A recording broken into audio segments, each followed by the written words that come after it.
Hey guys, tonight we're setting sail on a truly epic voyage, a journey back to a time when the ocean wasn't just a vast expanse, but an utterly terrifying, unmarked void. Imagine, if you will, the gentle rocking of a small wooden vessel beneath you, the rhythmic creak of timbers, and the endless, inky blackness stretching out in every direction. There's no GPS pinging cheerfully, no coastal lights winking in the distance, no familiar buoy clanging a warning. Just you, the churning waves, and the chilling realization that if anything goes wrong out here, well, you probably won't survive this. So, before you get comfortable, take a moment to like the video and subscribe, but only if you genuinely enjoy what I do here. And hey, if you're listening from somewhere cool, drop your location and local time in the comments. Now dim the lights, maybe turn on a fan for that soft background hum, and let's ease into tonight's journey together. You're out there, far from the familiar shores, swallowed whole by the unfathomable vastness of an untamed ocean. This isn't your picturesque cruise ship vacation, complete with a buffet and shuffleboard. Oh no, this is raw, primal, and utterly disorienting. You stand on the deck, the salt spray chilling your face, and you squint into the distance, but there's nothing. Absolutely nothing. No comforting flicker of a distant lighthouse, no bobbing marker to signal a safe channel, not even a little red flag saying, "Hey, don't hit that giant, sharp rock!" It's just endless, undulating water, merging seamlessly with a sky that often feels just as indifferent and limitless. Think about it, in your modern life, you're constantly surrounded by navigation aids. Street signs, GPS, those little arrows on the floor of the grocery store telling you which way to go, it's a constant, reassuring stream of information. Now strip all of that away. You're floating on a liquid plain, and every direction looks exactly the same. The sun rises and sets, giving you a vague sense of east and west, but beyond that, it's pure guesswork. You might be drifting north, south, or even in circles, and you wouldn't know until you either stumbled upon land or, more likely, ran out of provisions. The very air you breathe out here carries the weight of uncertainty. The wind, though it propels your sails, also dictates your drift, pushing you relentlessly, sometimes towards a destination, more often towards an unknown fate. You listen to the waves, trying to discern their patterns, hoping for some subtle clue that might hint at a nearby coastline or a treacherous reef. But the ocean speaks in a language of roaring indifference, a constant, hypnotic drone that can lull you into a false sense of security just before it decides to throw a tempest your way. Imagine the sheer terror of approaching a coast you've never seen before, or one you know is riddled with hidden dangers. Below the surface, unseen and unheard, lurk jagged rocks, shallow sandbars, and treacherous shoals, all waiting to tear open the hull of your fragile vessel. It's like playing a game of blindfolded dodgeball, but with your life on the line, and the dodgeballs are made of granite. There's no friendly bell buoy clanging a warning, no flashing light to guide your way around the submerged menace. You rely solely on the keen eyes of a lookout, hoping against hope they spot the break in the waves or the subtle discoloration of the water before it's too late. And often, it is too late. This isn't to say early mariners were completely without guidance. For millennia, before any man-made markers, sailors relied on celestial navigation, the sun by day, and the stars and constellations by night. They learned to read the subtle shifts in wind and current, to interpret the flight of birds, or the presence of certain types of seaweed as potential indicators of land. It was a sophisticated, if precarious, dance with nature, built on generations of accumulated empirical knowledge. Historians still argue whether early sailors truly understood ocean currents, or just stumbled upon them through repeated, often disastrous, voyages. But even the most skilled navigator, guided by the heavens, was helpless against a sudden, impenetrable fog. You're enveloped in a milky white shroud, unable to see the bow of your own ship, let alone the horizon. The world shrinks to the immediate vicinity of your vessel, and every creak of the hull, every splash of a wave, is amplified, sounding like a monstrous beast lurking just beyond the veil. In such conditions, you simply heave to, praying the fog lifts before you drift onto a hidden danger. It's a bit like trying to find your car keys in a dark room after a power outage, except your car is a ship, and the keys are your entire existence, and the room is a planet-sized bathtub full of pointy things.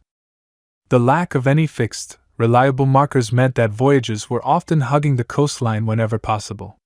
Venturing out into the open sea was a monumental gamble, reserved for the bravest, or perhaps the most desperate.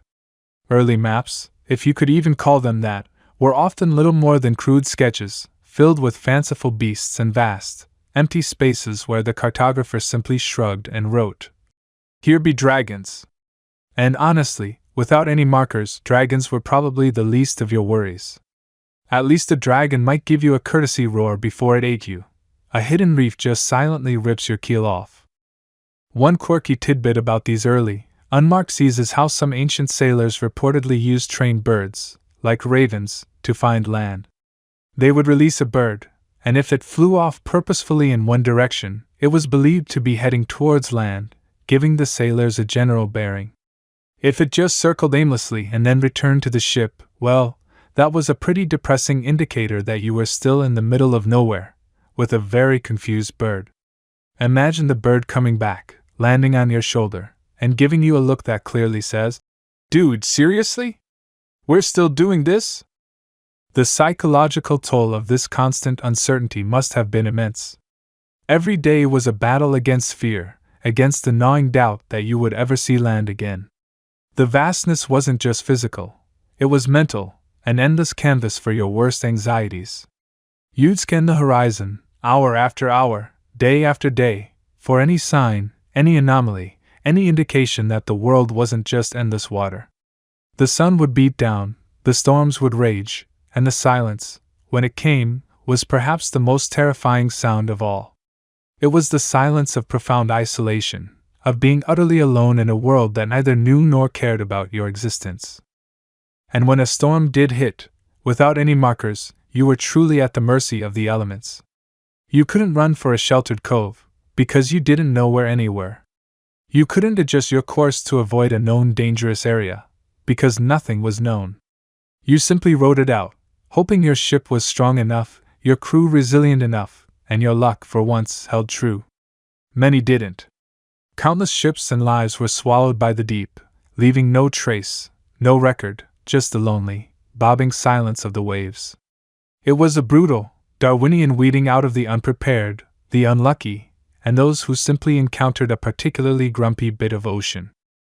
So, as you drift in this boundless, unmarked expanse, you begin to understand the desperate human need that would eventually lead to the very first attempts at guiding light and warning sound. You feel the profound, terrifying vulnerability of being a tiny speck on an indifferent planet, with no signs, no signals, no friendly little "You are here" pin on a map. This fundamental, life-or-death challenge, navigating the terrifying, uncharted vastness of an unforgiving ocean, is the starting point of our story. It's the deep, dark, empty canvas upon which the first, crude strokes of maritime safety would eventually be painted.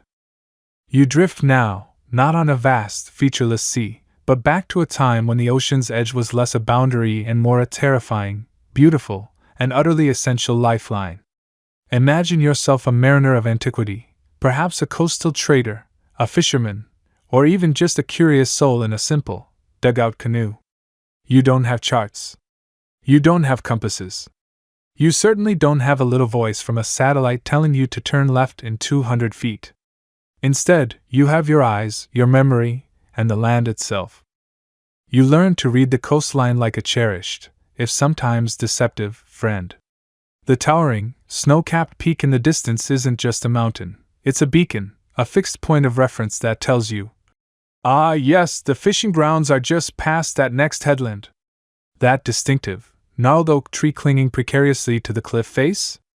That's your landmark for the hidden cove where the freshwater spring bubbles. You memorize the silhouette of the jagged cliffs at sunset, the way a particular river mouth spills its silted bounty into the sea, creating a distinct plume visible for miles. Every unique rock formation, every cluster of distinctive foliage, every change in the color of the sand on the beach, these are your navigational stars, your guiding lights in a world utterly devoid of man-made signs.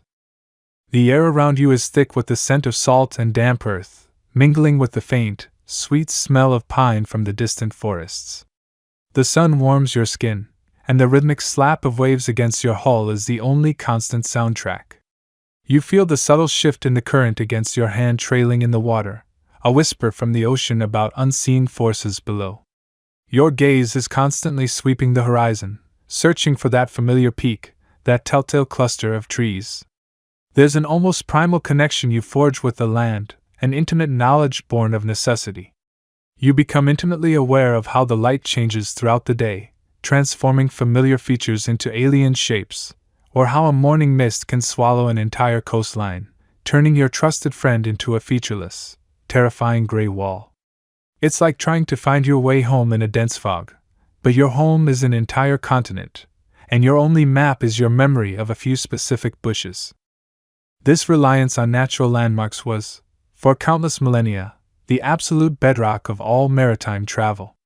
You hugged the shore, venturing out only when absolutely necessary, and always with an eye on those comforting, solid land masses. Mainstream historical fact alert * early coastal navigation, practiced by diverse cultures from the Phoenicians in the Mediterranean to the Polynesians in the Pacific, fundamentally relied on piloting, a method of using visible landmarks and depth soundings to determine position and guide a vessel. This wasn't just a casual glance, it was a deep, ingrained knowledge of every bend in the coast, every visible anomaly. You knew the specific, range marks, lining up two distinct natural features, like a prominent hill behind a specific tree, to stay on a safe course, avoiding hidden shoals or treacherous currents. It was the original. Follow the leader. Except the leader was a mountain. But even the most reliable mountain can be swallowed by a squall, or shrouded in a persistent fog. And what about those tricky spots, the hidden sandbars just beneath the surface, or the narrow, rock-strewn entrances to a vital harbor? The natural world, for all its beauty and guidance, could be maddeningly ambiguous. That's when the first faint stirrings of human ingenuity, born of sheer frustration and the urgent need for survival, began to manifest. You'd be staring at a particularly deceptive stretch of water, perhaps near a shallow reef that had claimed a friend's small fishing vessel, and you'd think, "There has to be a better way to say danger, pointy bits ahead." This wasn't some grand, organized governmental initiative. Oh no. This was far more rudimentary, far more personal. It was born of local knowledge, of individual tragedies, and of a very practical desire to make the next trip a little less terrifying. You or your village elders would start by taking matters into your own hands, literally. You'd gather stones. Not just any stones, but durable, hefty ones. And you'd begin to pile them. Imagine the back-breaking labor. You're not just building a little garden rockery. You're building something that needs to be visible from a distance, something that screams, "Look at me!" You lug these stones from the beach, from nearby fields, from wherever you can find them. You stack them, one upon another, carefully, methodically. You're not just building a pile, you're building a statement. A statement that says, "This is the safe passage," or, "Do not go this way, unless you enjoy patching holes in your boat with seaweed and hope." These earliest, crude attempts to mark the water weren't floating marvels. They were far more grounded. They were cairns, piles of stones, often built on prominent headlands, on small islands near dangerous shoals, or at the entrance to a difficult channel. They stood sentinel, silent and steadfast. They were the original breadcrumbs of the sea, except made of granite and weighing several tons. You'd build them high enough to be seen over the low scrub, to catch the eye against the backdrop of the sky or the darker land. Perhaps you'd paint the top stone with a bit of ochre, or white lime, if such pigments were available and you felt particularly artistic. It was the ancient world's version of a neon sign, albeit a very, very dim one. Quirky tidbit time * while many early cairns were undoubtedly for navigation, some scholars suggest that the practice of building stone piles near coastlines might have also stemmed from a deeply ingrained human need to leave a mark, to claim territory, or even to honor the dead lost at sea. It's possible that the very first, navigational, cairns were actually repurposed burial mounds or ceremonial markers that just happened to be in a really convenient spot for guiding ships. Talk about multitasking! Is that Great Aunt Mildred's grave or the turn for the safe harbor? Either way, steer clear of the pointy rocks. These stone piles, these first deliberate interventions by humanity into the wild uncertainty of the sea, were a monumental step. They were a testament to collective memory and shared knowledge. You wouldn't just build one, you'd build several, creating a series of visible points that, when aligned, could guide a vessel through a tricky passage. This was the primitive version of range marks, where you'd line up two cairns, one behind the other, to stay on a safe course. It was an ingenious, if brutally simple, system. The limitations, though, were stark. A stone pile on a headland is only useful if you can see the headland. At night, in heavy rain, or during one of those infamous coastal fogs, your carefully constructed cairn might as well be a pebble on the moon. And it certainly couldn't float out into the middle of a treacherous bay to warn you of a submerged reef that never broke the surface. They were static, fixed, and utterly reliant on clear visibility and proximity to land. Open scholarly debate phrase * historians still argue whether the primary motivation for these earliest stone piles was purely navigational, or if they served dual purposes, perhaps as territorial markers, ceremonial sites, or even burial mounds that incidentally aided navigation. It's a fascinating thought, isn't it? That the very first attempts at maritime safety might have been accidental byproducts of other human endeavors. But regardless of their initial intent, these simple stone piles represented a profound shift. They were the first deliberate act of humanity saying, "We will not be entirely at the mercy of the sea. We will leave our mark. We will guide ourselves." They were the genesis of the idea that the ocean, for all its vastness, could be tamed, understood, and most importantly, marked. You put your sweat and effort into these humble structures, knowing that your efforts might just save the life of a fellow mariner, or ensure the safe return of a precious cargo. It was a small, quiet rebellion against the chaos of the waves, a whisper of order in a world of watery unknowns. And for a long, long time, these heavy, silent sentinels were the best you had. You've squinted at those shoreside stone piles, perhaps even nudged a few with your sandal-clad foot, pondering their very limited usefulness. They're fine, you suppose, for telling you where the land is, but utterly useless for what's happening in the water, aren't they?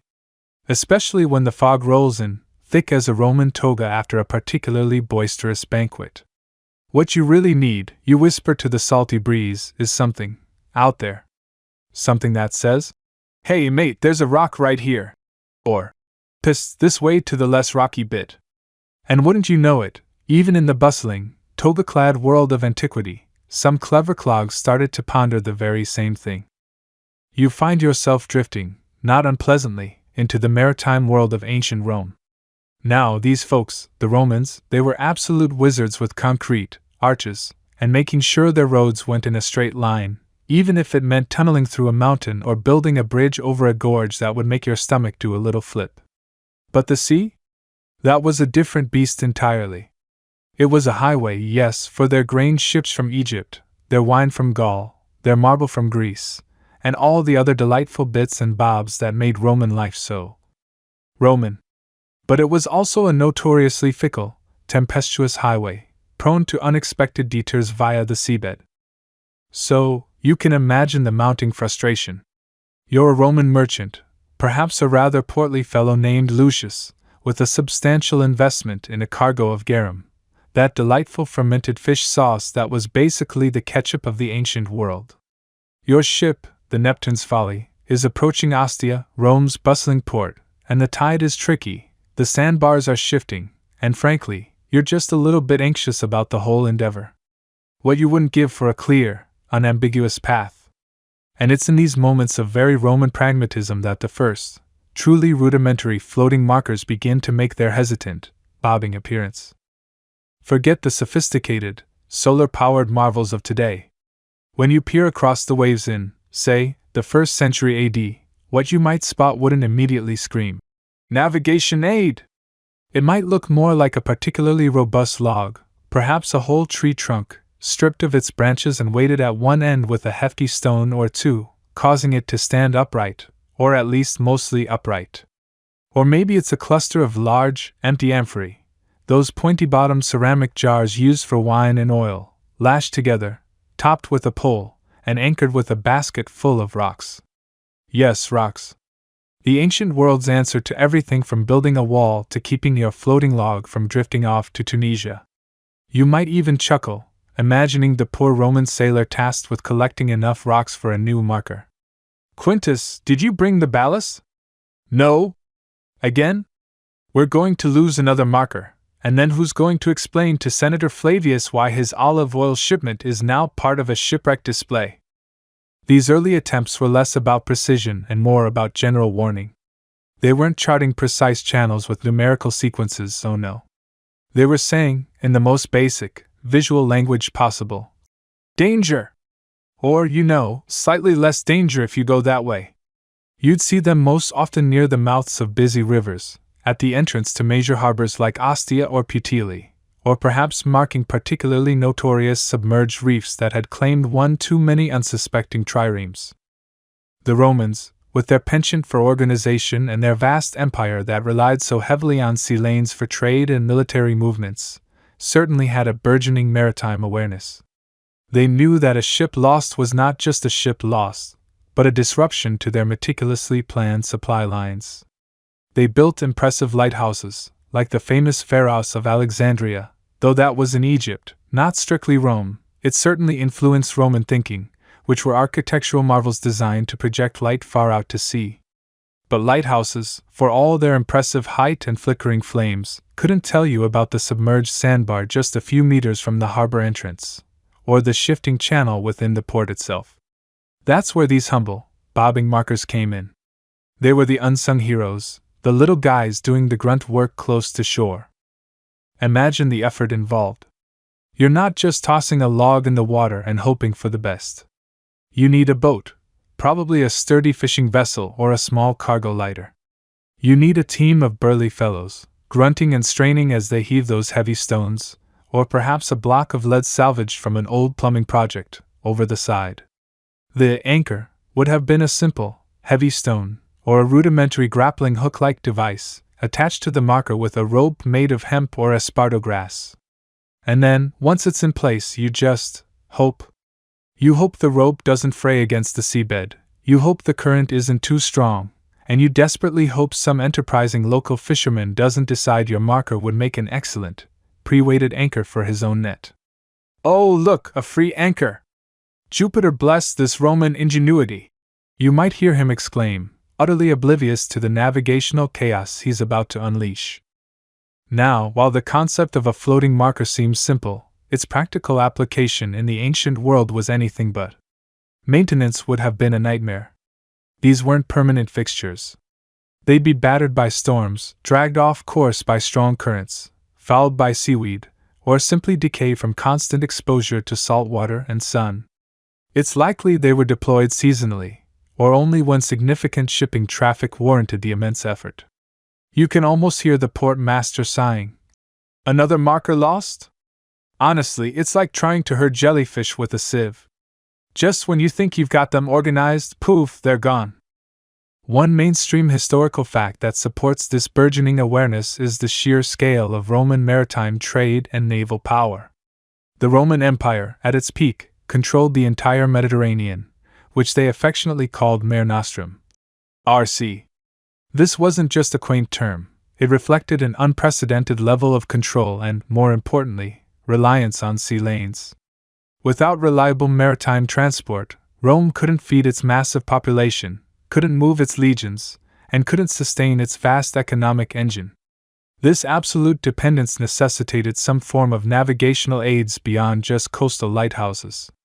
While literary evidence for Roman buoys is scarce compared to their monumental land-based structures, archaeological findings in some Roman ports, like the remnants of heavy stone blocks with eyelets, or large, weighted amphorae found in channel areas, strongly suggest their use as mooring points or, indeed, as anchors for markers.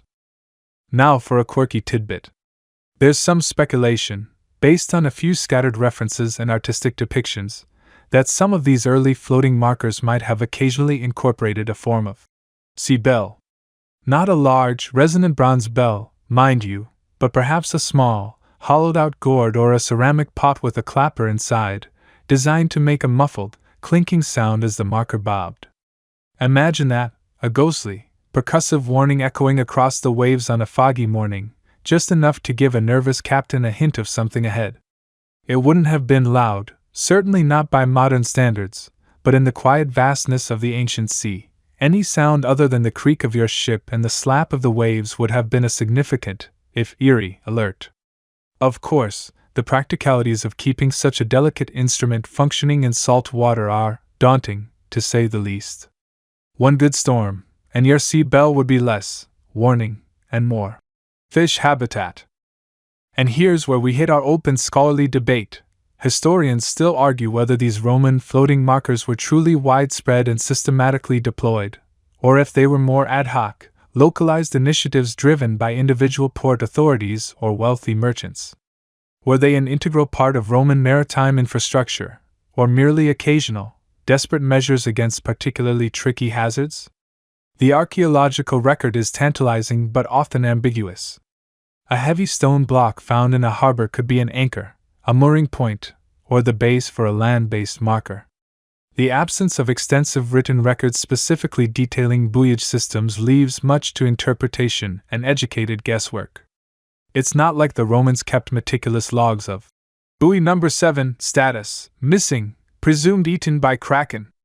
So, the precise extent of their use remains a fascinating puzzle, much like trying to figure out if that strange lump on the horizon is a fishing boat or just a particularly large, angry dolphin. What is clear, however, is that these rudimentary floating markers represent a crucial, if humble, step in humanity's long journey to tame the wild, unpredictable sea. They were a concession, a small victory of human ingenuity over natural chaos. They weren't perfect, they weren't reliable, and they certainly weren't pretty. But they were there, a lonely, bobbing testament to the growing realization that simply knowing where the land wasn't enough. You needed to know what lay between you and that land, especially if it was a submerged rock just waiting to put a very un-Roman hole in your very Roman ship. And so, the concept, the seed of the modern buoy, was planted, a tiny, fragile idea floating precariously on the vast, indifferent ocean. You glide forward now, past the echoes of Roman ingenuity, into an era where the grand empires have fragmented, and the world feels a little more localized. The vastness of the ocean remains, of course, but your focus narrows to the burgeoning coastal towns and the rivers that feed them. Here, in the slow churn of the medieval centuries, you'd witness the glacial, yet profound, evolution of navigation aids. No longer are you just stumbling upon a lucky stone pile or a forgotten Roman barrel. You're seeing the first truly intentional, if still delightfully crude, attempts to mark the watery world. Imagine, if you will, the smell of damp timber and salt, the creak of wood against the tide. Because wood, glorious, buoyant wood, becomes your primary medium. You see the humble log, perhaps an oak or a sturdy pine, stripped of its branches, weighted just so, then anchored with a heavy stone or, as metallurgy slowly improves, a rudimentary iron anchor. These aren't sleek, modern buoys, mind you. These are essentially very well-dressed tree trunks, bobbing with an earnest, if often futile, determination. You might even find an old barrel, perhaps a former wine cask, repurposed for its buoyant properties, lashed to a weighted line. It's a bit like finding a vintage designer handbag being used to carry groceries, functional, but definitely not what it was originally intended for. The purpose, however, is clear: mark the channels. Highlight the treacherous shoals that lie just beneath the surface, waiting to rip the bottom out of an unwary cog or a lumbering hulk. Pinpoint the location of a recent shipwreck, a grim warning to other mariners. These aren't for open ocean navigation. Oh no, the deep blue is still a terrifying, unmarked mystery. These are for the tricky bits, the approaches to bustling ports, the winding river mouths, the narrow straits where a wrong turn could mean disaster. You find yourself navigating by these wooden sentinels, squinting through the mist, hoping that the one you spotted yesterday hasn't decided to go on an unscheduled sabbatical downriver. The challenges, you quickly learn, are legion. Wood, for all its buoyancy, is a delicious meal for marine organisms. Teredo worms, those insidious little shipworms, bore into the timber, turning solid oak into a sponge. Barnacles cling with a tenacity that would make a rock jealous, adding weight and drag. The constant ebb and flow of the tides, the relentless battering of storms, the insidious creep of ice in colder climes, all conspire to rip your carefully placed markers from their moorings. And then there's the human element. A passing ship might accidentally, or not so accidentally, collide with one, sending it adrift. A local fisherman, perhaps in need of a sturdy piece of timber or a length of rope, might decide your navigation aid is simply a free hardware store in the middle of the water. You'd spend more time chasing your buoy downriver than actually charting your course. It's like a medieval game of fetch, but with higher stakes and a distinct lack of wagging tails. As the centuries trundle along, slowly, oh so slowly, you begin to see improvements. The advent of iron, while still a precious commodity, starts to make its way into the buoyage equation. Not so much for the buoys themselves. Iron is heavy, and making a buoyant iron shell is still far beyond the capabilities of the age, but for the anchoring systems. Heavy iron chains, forged link by painstaking link, replace fraying ropes. Robust iron anchors, designed to dig deep into the seabed, offer a more secure hold than a simple weighted stone. This is a significant step, because a buoy is only as good as its ability to stay precisely where you put it. An unmoored buoy is not just useless, it's a dangerous liar, pointing you towards phantom safety. You observe the slow, deliberate process. A small vessel, perhaps a sturdy fishing boat, is dispatched with a team of strong-backed men. They heave the heavy wooden spar, often with a simple crosspiece at the top to increase its visibility, over the side. The anchor, a weighty, often crudely shaped piece of iron, plunges into the depths, followed by the chain, link by clanking link. The men strain, adjusting the length of the chain, ensuring the buoy sits just right, its wooden body bobbing rhythmically. It's an arduous task, often repeated because these buoys, despite their improved anchors, still require constant maintenance. You could practically watch the moss grow on these things, which, incidentally, was probably their most reliable distinguishing feature after a few months. This period sees the rise of what you might call local initiatives. There's no grand, centralized authority for buoyage across a kingdom. Instead, it's the wealthy port towns, the powerful merchant guilds, or sometimes even influential monastic orders that take on the responsibility. They understand that safe passage means more trade, and more trade means more wealth. So they invest, however modestly, in these simple markers. You might hear whispers of the Hanseatic League, that powerful confederation of merchant guilds in Northern Europe, taking an interest in marking their lucrative shipping lanes. They weren't just about trading, they were about securing the means to trade, and that included rudimentary navigation aids. This marks a mainstream historical fact, the increasing importance of local authorities and merchant guilds in establishing and maintaining maritime safety features, driven by economic necessity. But it's not just the big players. You might also notice a quirky or fringe tidbit, the informal network of local fishermen and pilots who, out of sheer self-preservation and community spirit, would often contribute to the upkeep of these markers. Perhaps they'd re-rig a buoy that had come loose, or even replace a rotten one with a new log from their own resources. Their knowledge of local currents and shoals was paramount, and these buoys were often just extensions of their intimate understanding of the water. It was a grassroots effort, sometimes more reliable than any official decree. Historians still argue whether the primary motivation for early medieval buoy placement was purely economic, protecting trade routes, or also altruistic, saving lives. Was it about preventing financial loss, or was there a genuine, albeit nascent, concern for the safety of mariners? You see elements of both. A wrecked ship is bad for business, but a drowned sailor is a tragedy. The lines blur, as they often do in the messy reality of human endeavor. As the centuries wear on, you realize the limitations of this era. There are no lights on these buoys. They are useless in the dark. There are no sounds. Fog or heavy rain renders them invisible. They are silent, steadfast, and often frustratingly vulnerable. Yet they represent a crucial step. They are the physical manifestation of humanity's growing understanding that the sea, while vast and powerful, could be tamed, if only slightly, by persistent effort and a well-placed piece of wood. You're witnessing the slow, painstaking birth of an idea that we can, and must, mark our way across the waters. It's not glamorous, it's not high-tech, but it's the foundation upon which everything else will eventually be built. You feel it, don't you? That subtle shift in the air, a quickening pulse in the very rhythm of the waves. The world, once a collection of distant shores and whispered legends, is suddenly shrinking. Not literally, of course, but in the minds of merchants and monarchs, it's becoming a network, a vast web of potential profit and perilous passage. You've seen the ancient markers, the simple stones and crude wooden posts. But now, a new era is dawning, and with it, a relentless, undeniable pressure for something far more sophisticated.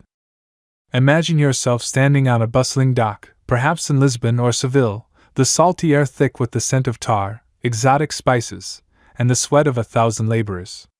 Gone are the days when a ship's journey was primarily a coastal hop, a cautious venture from one familiar landmark to the next. No, now you see massive carracks and caravels, their holds groaning with unimaginable wealth, preparing to cast off for journeys that span oceans, journeys to lands barely mapped, if at all. This isn't just about finding a fishing ground anymore. This is about connecting continents, about the very lifeblood of burgeoning empires and the fortunes of entire families. The Age of Discovery, as they'll call it later, isn't just a fancy name for finding new places. It's a global trade explosion. You're talking about Vasco da Gama rounding the Cape of Good Hope, Columbus bumping into the Americas, Magellan's cruise circumnavigating the entire globe, all within a blink of an eye, historically speaking. And with each new discovery, each new trade route established, the stakes skyrocket. Suddenly, the demand for peppercorns from Malabar, silks from Cathay, and silver from Potosi isn't just a luxury, it's an economic imperative. You've got entire nations vying for control of these routes, building fleets, and investing fortunes. It's like the biggest, most high-stakes game of Monopoly ever played, only instead of little plastic houses, you're risking entire wooden ships, thousands of lives, and years of national wealth. And let me tell you, trying to find a specific spice island with only a rough sketch of a map and a fervent prayer to Neptune was less like navigation and more like a very expensive game of maritime. Pin the tail on the donkey. The problem, as you quickly realize, is that while trade routes are expanding, the knowledge of the dangers lurking within them remains tragically limited. You're no longer just worried about a familiar reef near your home port. You're now facing uncharted shoals in the South China Sea, treacherous sandbars off the coast of Brazil, and jagged, hidden rocks guarding the entrance to a vital new trading post in the Caribbean. These are waters that have never seen a European keel, let alone a well-placed marker. The existing methods of navigation, dead reckoning, celestial observations, and the occasional, often unreliable, local pilot, were simply not enough for this new scale of global commerce. It's like trying to navigate a bustling modern highway with only a compass and a vague sense of direction. You're going to hit a lot of potholes, or, in this case, very hard, unforgiving rocks. The consequences were, to put it mildly, catastrophic. Shipwrecks became an all-too-common headline, or at least, the maritime equivalent of one.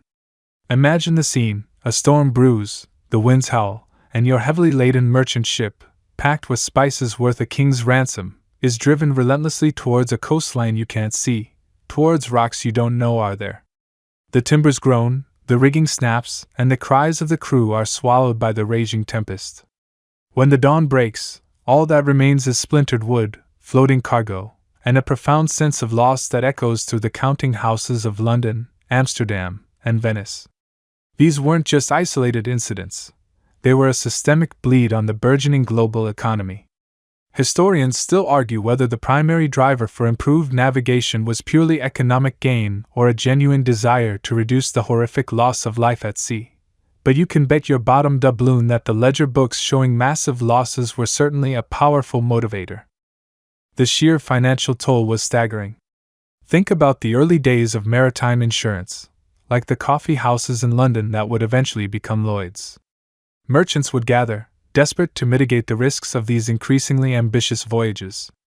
Every lost ship, every cargo dumped overboard, Every delayed arrival chipped away at profits and fueled an urgent, desperate cry for solutions. "We need to know where the dangers are," they'd bellow, their voices hoarse with frustration and fear. "We can't keep losing ships and men to invisible hazards." The pressure wasn't just coming from the captains, who were risking their lives daily, but from the powerful merchant guilds, the burgeoning East India companies, and even the Crown, all of whom had vested interests in the safe and timely arrival of goods. It was a classic supply chain nightmare, but instead of worrying about a container ship getting stuck in a canal, you were worried about it getting stuck on a reef and sinking to the bottom of the ocean, taking all your investments with it. It was clear that the ad hoc, piecemeal approach to marking dangerous spots was utterly inadequate. A captain's GPS was often just a guy with a really good memory for rocks, and that system was proving fatal on a grand scale. This mounting pressure, this relentless demand for reliability in an inherently unreliable world, is precisely what drove the next stage in the history of sea markers. You see the realization settling in: natural landmarks are too few and far between, and the simple stone piles of old are no match for the vast, dynamic, and deadly nature of the open ocean and its hidden perils. The need for something more deliberate, more widespread, and more dependable became undeniable. It wasn't just about knowing where you were anymore. It was about knowing where you couldn't go. And for that, you needed markers that could be placed precisely where the danger lay, not just on a convenient shoreline. The stage was set, not just for the grand, fixed beacons that would become lighthouses, but for the humble, yet utterly essential, floating sentinels that would guide ships safely through the treacherous, close-in waters where the greatest dangers often lurked. The world needed buoys, and it needed them yesterday. You've seen the struggle, the slow, often painful crawl from simple stone piles to those rudimentary wooden and iron markers, all trying to tame the wild blue. But as the oceans opened up, and trade routes stretched like invisible ribbons across the globe, a new, grander vision began to emerge on the horizon. A vision of towering sentinels piercing the night with their powerful beams, the lighthouses. And as these majestic beacons started to dot the coastlines, you'd observe a fascinating truth, their very existence highlighted, with an almost blinding clarity, the critical and undeniable need for their smaller, humbler cousins, the close-in water markers, the buoys. Imagine, for a moment, standing on the deck of a sailing ship, perhaps a robust merchant vessel laden with spices from the east, or timber from the New World. You've been at sea for weeks, maybe even months. The vast, empty expanse has been your world, a dizzying, endless horizon. Then, on a particularly inky night, a sliver of hope appears. A distant, rhythmic flash, a faint pulse of light against the oppressive blackness.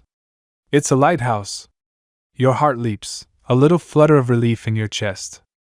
That light, however faint, tells you one glorious, undeniable thing: land is near. You are not lost. You are, at last, approaching safety, or at least, the beginning of the journey home. This was the magic of the early lighthouses. They were the grand pronouncements, the definitive statements of land's presence. From the ancient wonder of the Pharos of Alexandria, a structure so legendary it was one of the 7 wonders of the ancient world, though its exact form and function are still debated by historians, to the more robust, purpose-built lighthouses of the 18th and 19th centuries, these structures were designed to be seen from afar. They were the welcoming arms of the coast, guiding mariners across vast stretches of open water. Think of them as the big, friendly, "Welcome home" sign visible from orbit. Or, from like 20 miles out at sea, which was pretty good back then. But here's the rub, and it's a big one. As you draw closer to that comforting beam, you start to realize its limitations. A lighthouse, for all its glory, is a fixed point. It stands on a prominent headland, or a dangerous offshore rock, flashing its signal out into the deep. It tells you where the coast is, where the general entrance to a bay might be. But it can't tell you where the shallow, jagged reef is, just 100 yards off its own base. It can't tell you where the submerged wreck of that unfortunate brigantine lies, directly in the path of the busy shipping channel. It certainly can't tell you the precise, winding, navigable path through a complex estuary, bristling with sandbars and hidden rocks, that leads to the bustling docks. It's like being given a magnificent, full-color map of an entire country, but then being told to navigate a specific city's downtown streets using only that map. You know where the city is, sure, but you're still going to need some more granular directions to find that specific coffee shop with the really good oat milk lattes. Or, in this case, to avoid smashing your hull into a very unforgiving piece of granite.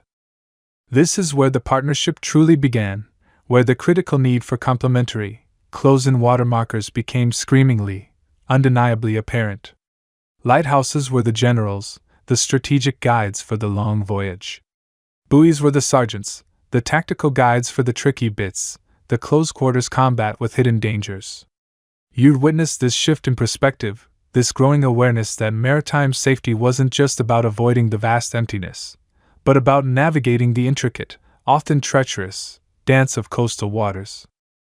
With the burgeoning global trade, ships weren't just sailing from port to port, they were converging on specific, often narrow, waterways. Harbors became busier, shipping lanes more crowded. The Industrial Revolution, which we'll delve into more deeply soon, didn't just bring stronger materials. It brought bigger ships, deeper drafts, and a greater economic imperative to move goods quickly and safely. A single shipwreck, blocking a busy channel, could cripple trade for weeks, costing fortunes and lives. The stakes were getting higher than a kite in a hurricane. So, as you approached that welcoming lighthouse, your focus would inevitably shift from the distant, sweeping beam to the water immediately around you. And there, if you were lucky, you'd start to spot them, the early buoys. They were still humble, mind you. Not the sophisticated, solar-powered marvels of today. We're talking about basic, often unwieldy, wooden barrels or iron cages, lashed to heavy stones or rudimentary anchors. They were the unsung heroes, the quiet sentinels that filled the navigational void left by their towering, glamorous cousins. Consider, for a moment, the famous Eddystone Lighthouse, off the coast of Plymouth, England. This was one of the earliest and most challenging offshore lighthouses to build, with its various iterations battling the furious North Atlantic for centuries. The first one, built by Henry Winstanley in the late 17th century, was famously swept away in a storm, taking its eccentric builder with it. Winstanley had supposedly expressed a wish to be in the lighthouse during a great storm, to see if it would survive. Be careful what you wish for, right? Later, John Smeaton's revolutionary stone tower, completed in 1759, stood for over 120 years. This lighthouse, a testament to human ingenuity against the elements, was a lifeline for ships approaching the dangerous English Channel.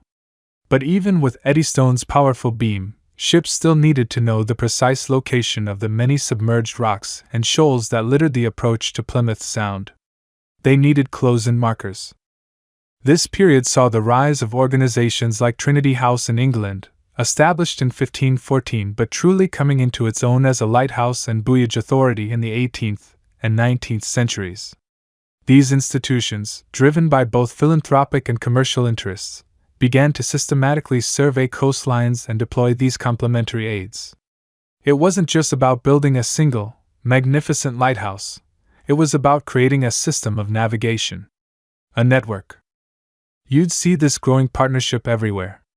A lighthouse marking the entrance to a bay, and then a string of buoys, like breadcrumbs, leading you safely through a narrow channel past hidden dangers. Without the buoys, that lighthouse's promise of safety would be incomplete, a tantalizing glimpse of land that still left you vulnerable to the unseen perils lurking just beneath the surface. It would be like a doctor telling you, "Good news, you're mostly healthy," but then forgetting to mention that tiny, but deadly, venomous spider currently crawling up your leg. Historians still argue whether the widespread adoption of buoys was a direct consequence of the increased number of lighthouses, or if both developments were simply parallel responses to the overwhelming demands of industrial or maritime traffic. But regardless of the exact causality, the synergy was undeniable. Lighthouses provided the broad brushstrokes of safety, while buoys provided the intricate, detailed lines that truly guided a ship to port. Imagine the relief, the quiet sigh of gratitude, as you spotted that first bobbing barrel, then another, and another, knowing you were being guided away from the jagged teeth of a reef, or along the invisible highway of a dredged channel. These early buoys, though often crude, were the silent, tireless partners of the majestic lighthouses, together forming the nascent safety net that would eventually transform maritime travel. They might not have had the dramatic flair of a towering light, but they were doing the vital, unglamorous work of keeping you from becoming an accidental, watery statistic. And in a world where a wrong turn could mean disaster, that quiet dependability was worth more than all the gold in your cargo hold. You drift now, not quite with the current, but with the memory of an altogether different kind of struggle. Imagine, if you will, the sheer, unadulterated audacity of those early attempts to tame the sea with a humble, bobbing marker. You're no longer just observing, you're right there, feeling the wind whip your hair, the salt spray stinging your lips, as you witness the ceaseless, thankless battle to keep those pioneering buoys anchored and, more importantly, visible, against the ocean's relentless fury. It's like trying to keep a single, brightly painted rubber duck perfectly centered in a bathtub during an earthquake, except the bathtub is the Atlantic, and the rubber duck is made of wood that wants to rot.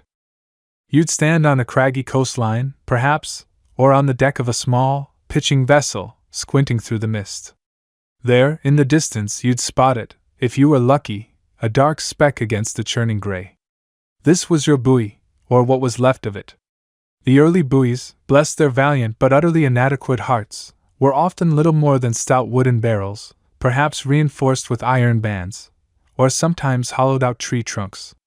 They were painted, if you could even call it that, with crude, earthy pigments that faded faster than a politician's promise in an election year. You'd think, surely, a bit of paint would last? Oh, sweet summer child, you had no idea. The sun would bake it, the salt would strip it, and the constant friction of waves would sand it down to bare, gray wood in what felt like mere weeks. Forget vibrant reds or stark whites, you were often left with the sad, mottled remains of a once optimistic attempt at visibility. And then there was the anchoring. Oh, the anchoring! This wasn't a matter of dropping a modern, precisely engineered Admiralty anchor. No, you were dealing with heavy stones, often just large boulders, or rudimentary iron hooks, sometimes even old cannonballs repurposed for their weight. These were attached to the buoy via thick, tarred ropes or, if you were feeling particularly flush, hefty iron chains. But the seabed was rarely a flat, friendly surface. It was jagged, rocky, sandy, or muddy, often with currents that would sweep and drag anything not perfectly secured. You'd picture that chain, groaning under the strain, scraping against unseen rocks, slowly but surely abrading itself into oblivion. The sea, you learn, has an infinite patience for destruction. It just keeps pulling, keeps chafing, until something gives. And something always gave. You'd watch a gale roll in, the sky turning a bruised purple, the waves building into monstrous, frothing beasts. Your heart would sink, because you knew what was coming. That little wooden buoy, that beacon of hope, would be tossed and battered like a toy. The ropes would stretch, the chains would groan, and then, with an almost imperceptible snap or a sudden, heartbreaking slackening, the buoy would be free. Adrift.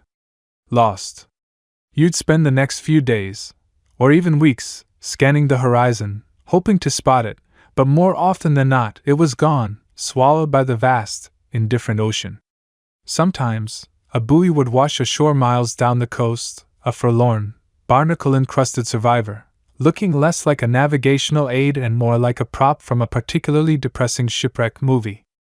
The true mainstream historical fact of this era is the sheer, mind-boggling frequency of buoy failure and the constant, almost Sisyphean effort required for their maintenance. It wasn't just storms, it was the everyday wear and tear. Marine borers, those insidious little shipworms, would tunnel through wooden buoys, turning solid timber into Swiss cheese. Barnacles, mussels, and various forms of marine vegetation would cling to the submerged parts, adding weight, increasing drag, and making the buoy sit lower in the water, further reducing its already precarious visibility. You'd have dedicated crews, often from nearby lighthouse stations or port authorities, whose primary job seemed to be a never-ending cycle of searching for lost buoys, retrieving damaged ones, cleaning off the biological growth, and reinstalling them.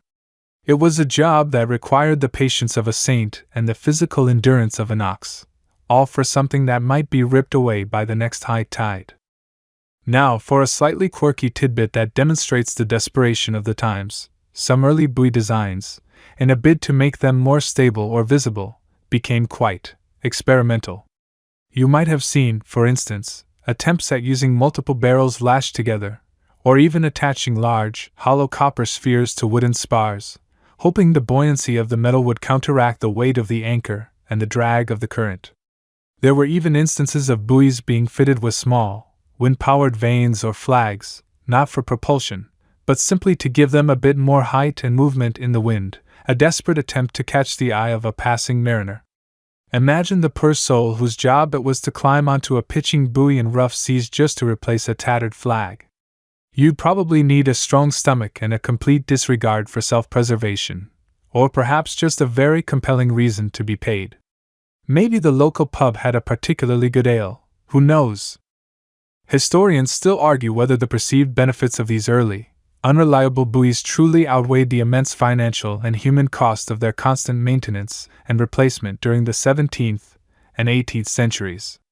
Was it a net gain for maritime safety, or merely a testament to an unwavering, if sometimes foolhardy, human optimism? You'd certainly lean towards the latter when you consider the sheer inefficiency. The cost of materials, the labor of the crews, the fuel for the boats. It was an endless drain on resources for aids that often disappeared without a trace. It was like trying to fill a leaky bucket with a sieve during a downpour. You were putting in a tremendous amount of effort, but the results were, shall we say, less than optimal. You'd observe the crews, bundled in oilskins, their faces weathered and grim. They'd load a fresh, newly painted buoy onto a small, sturdy tender, along with chains, anchors, and a mountain of determination. The journey out to the designated spot was often treacherous, the pitching deck making the heavy work even more perilous. Then came the delicate dance of lowering the massive anchor without capsizing the boat, hoping it would snag on something solid below.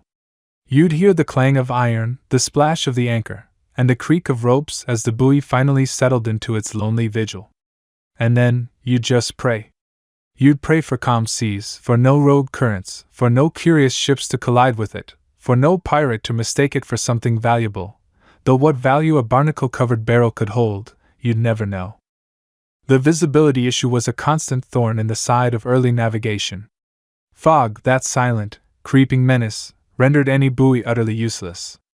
At night, without any form of illumination, they were simply invisible hazards.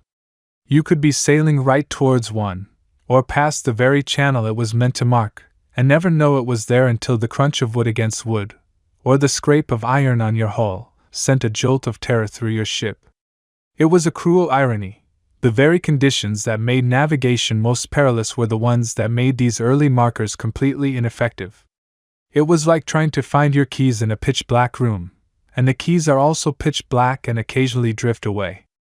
So, as you reflect on this period, you realize that the phrase, early buoys, really means early, utterly vulnerable, often lost and never found again buoys. Their existence was a testament to the desperate need for navigation aids, even if the technology of the time was barely up to the task. They were the plucky, bobbing underdogs of maritime history, constantly fighting against a vastly superior opponent. And yet, despite their shortcomings, they represented a crucial, if often disheartening, step towards making the vast, unpredictable ocean a little less terrifying. You can almost hear the sighs of exasperation from the crews, mixed with the hopeful, if often misplaced, cheer of a captain who spotted a familiar, if somewhat battered, marker through the spray. They were a constant struggle, yes, but a struggle that, against all odds, would eventually lead to something truly revolutionary. You've been out there, haven't you? You've seen the sheer, unadulterated frustration of those earlier, more, shall we say, aspirational buoys. They were more like suggestions than reliable markers, weren't they? One rogue wave, one particularly enthusiastic gust of wind, and poof! Your essential guide to safe passage would suddenly decide it was time for a solo adventure to parts unknown, leaving you to squint at the horizon and wonder if that dark patch was a reef or just a particularly grumpy cloud. It was a constant game of hide and seek with Mother Nature, and frankly, Mother Nature was winning by a landslide.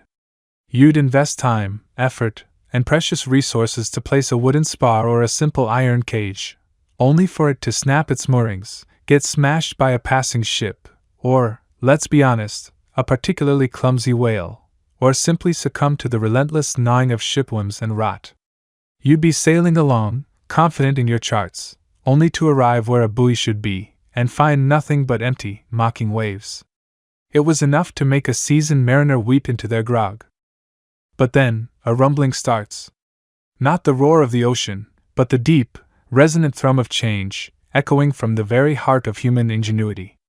You feel it in the air, a tang of coal smoke mingling with the salt spray, a distant clang of hammers that isn't from a ship's repair, but from something far grander. This, my friend, is the Industrial Revolution, and it's about to give the lonely, bobbing buoy a much-needed, backbone. Imagine, if you will, the shift. For centuries, wood was king. It floated, it was relatively easy to work, and it was abundant. But it was also soft. Vulnerable. It was the maritime equivalent of using a pool noodle to mark a shark-infested channel. Now, as you sail past the burgeoning coastal towns, you begin to see it, the fiery glow of furnaces, the sparks flying from colossal forges, the rhythmic thump-thump-thump of steam hammers shaping metal. Iron. It's no longer just for anchors or cannonballs. It's becoming the very sinew of this new age, and buoys are about to get their share of its rugged strength. You see the first of them being hauled onto specialized vessels, massive things that dwarf the old wooden spars. These aren't just bigger, they're different. They are made of solid, unyielding iron, often cast into forms that seem almost alien after generations of timber. Instead of a simple log or a barrel, you now encounter conical buoys, squat and sturdy, designed to resist rolling in heavy seas. You see buoys, cylindrical and defiant, their flat tops perfect for mounting future contraptions, though you don't know that yet. And the spar buoys, too, are transformed, no longer just tree trunks, but long, slender iron poles, weighted to stand upright, piercing the surface like metallic sentinels. The beauty of iron, you quickly learn, is its sheer density and durability. Where wood would soak up water and rot from the inside out, iron laughs in the face of moisture. Where shipworms would burrow through timber like it was a particularly tasty snack, iron simply presents an impenetrable, metallic shrug. And collisions? A wooden buoy would splinter and shatter against the hull of a passing vessel, or, let's be honest, a particularly clumsy whale having a bad day. An iron buoy, however, might get dinged, might scrape paint, but it would often emerge from the encounter with a defiant clang, still standing, still doing its job. This wasn't just an improvement, it was a revolution in resilience. You could almost hear the buoys collectively exhaling a sigh of relief, no longer fearing every passing splash. And it wasn't just the buoy body itself. Think about the mooring. Remember those ropes, thick as a man's arm, but still prone to fraying, snapping, or being gnawed through by marine life? Or the lighter chains, which, while better, could still be stretched and broken by the relentless pull of currents and waves? Well, forget them. The industrial age brought forth the heavy chain. You see it being forged, link by massive link, each one a testament to the power of human industry. Imagine the sheer muscle, the heat, the sparks flying as blacksmiths, or, increasingly, specialized chain-making machines, pounded and welded these colossal links into existence. These chains were not just strong, they were heavy. And that weight, paradoxically, became part of the solution. When these massive iron buoys, weighing many tons, were linked to equally massive iron chains, they formed a mooring system of unprecedented strength. The sheer weight of the chain itself, draped along the seabed, absorbed much of the shock and pull from the buoy above, acting as a natural dampener. It meant the buoys were less likely to drag, less likely to be pulled off station by the most violent storms. You'd see these chains, thick as a ship's mast, disappearing into the depths, a testament to the commitment to keeping these markers precisely where they belong. It was like the ocean finally met its match in a wrestling contest, and this time, the buoy had brought a whole team of bodybuilders. And then there were the anchors. No more just dropping a heavy rock or a repurposed cannonball. The Industrial Revolution brought forth purpose-designed anchors that truly dug in. You begin to see the widespread use of the mushroom anchor, a deceptively simple design that, when settled into a soft seabed, created a powerful suction, holding the buoy with a tenacity that belied its smooth, cap-like shape. For harder seabeds, improved fluke anchors, with their sharpened points and broad surfaces, ensured a secure grip. And for sheer, unmovable weight, vast concrete sinkers, often reinforced with iron, became common. These were not just heavy, they were strategically heavy, designed to hold against the relentless, unseen forces of the deep. The logistics of deploying these new, industrial-strength buoys were themselves a marvel. It wasn't just a few men in a rowboat anymore. You'd see specialized tenders, steam-powered vessels equipped with massive derricks and winches, groaning under the weight of these iron behemoths. The process of lowering a multi-ton iron buoy, connecting its colossal chain, and then carefully dropping its equally massive anchor was a feat of engineering and coordination. It was the original CrossFit workout, but with way more danger and no protein shakes. Mainstream historical fact * the widespread adoption of cast and wrought iron in the 19th century, fueled by innovations like the puddling process for wrought iron and improved blast furnace techniques, was a cornerstone of the Industrial Revolution, fundamentally transforming everything from bridges and buildings to, yes, humble sea buoys. This period saw a massive increase in the quality and quantity of iron available, making it economically viable for large-scale maritime applications. Quirky tidbit * before the widespread adoption of these purpose-built iron buoys, some desperate mariners and port authorities would sometimes moor old, condemned ship masts, weighted at the base, to serve as temporary, if rather unwieldy, navigation aids. Imagine sailing past what looks like a sunken ship's mast sticking out of the water, and realizing it's actually meant to help you. Talk about making do! Historians still argue whether the primary impetus for this massive investment in durable buoyage was purely economic, the sheer value of goods lost in shipwrecks, or driven by a growing humanitarian concern for sailors' lives. Perhaps it was, as so often, a potent blend of both. Regardless, the outcome was undeniable.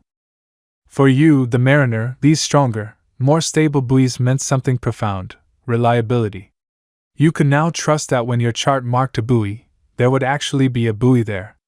It meant less time peering anxiously into the mist, less worry about drifting into uncharted shoals, and more confidence in your passage. These iron sentinels, silent and unmoving, mostly, became the steadfast friends you never knew you needed, finally bringing a sense of order and predictability to the treacherous nearshore waters. They weren't yet glowing or singing, but they were present.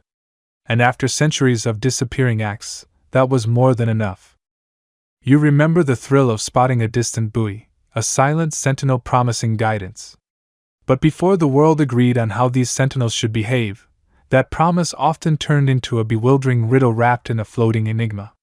Imagine yourself, a seasoned mariner, sailing into a foreign port for the first time. You've mastered the local buoyage system back home, red buoys on your right when returning from sea, green on your left, a clear path laid out. You enter these new waters, squinting through the salty spray, and wait. Is that red buoy on the left? And the green one on the right? Your heart sinks faster than an anchor in a lead boot. It's like arriving in a new country only to discover that their traffic lights mean the exact opposite of yours, and everyone's just shrugging. Utter chaos. This wasn't a hypothetical nightmare. It was the daily reality for centuries. As trade routes crisscrossed the globe and ships became larger, faster, and more numerous, the lack of a universal language for buoys became a terrifying impediment. Every maritime nation, and sometimes even individual ports within a nation, had their own peculiar system. Some used red for port, left side of the ship, others for starboard, right side. Some numbered buoys sequentially from the sea inward, others did it from the harbor outward. It was a veritable free-for-all of maritime signage, a visual cacophony that led to countless groundings, collisions, and shipwrecks. You'd hear grizzled old captains grumbling. Back in my day, you needed a secret decoder ring just to get into the harbor, let alone out of it alive. It wasn't quite that bad, but the sentiment was certainly accurate. The industrial age, which we touched upon earlier, amplified this problem exponentially. More powerful ships meant more cargo, more passengers, and higher speeds. A mistake that might have been minor for a slow-moving sailing vessel could now be catastrophic for a steamship. The pressure mounted for a unified system, a single, global grammar for the lonely bobbing markers of the sea. You start to see the early, hesitant steps towards standardization. It wasn't a sudden epiphany, but rather a slow, painstaking process of trial and error, negotiation, and compromise. One of the earliest and most widespread concepts that emerged was the lateral system. This system uses buoys to mark the sides of a navigable channel. As you approach a harbor or travel upstream, buoys on your starboard side, right, will have one characteristic, and buoys on your port side, left, will have another. The most common color scheme that began to gain traction was red for starboard and green for port. This is where the famous mnemonic, "Red right returning," comes from, meaning if you're returning from the sea, or heading upstream, you keep the red buoys on your right, starboard side. Seems simple, right? Well, not quite. The world, being the wonderfully diverse place it is, couldn't agree on which way returning really was. Some nations, particularly in Europe, preferred to keep green buoys on their right, starboard, when returning.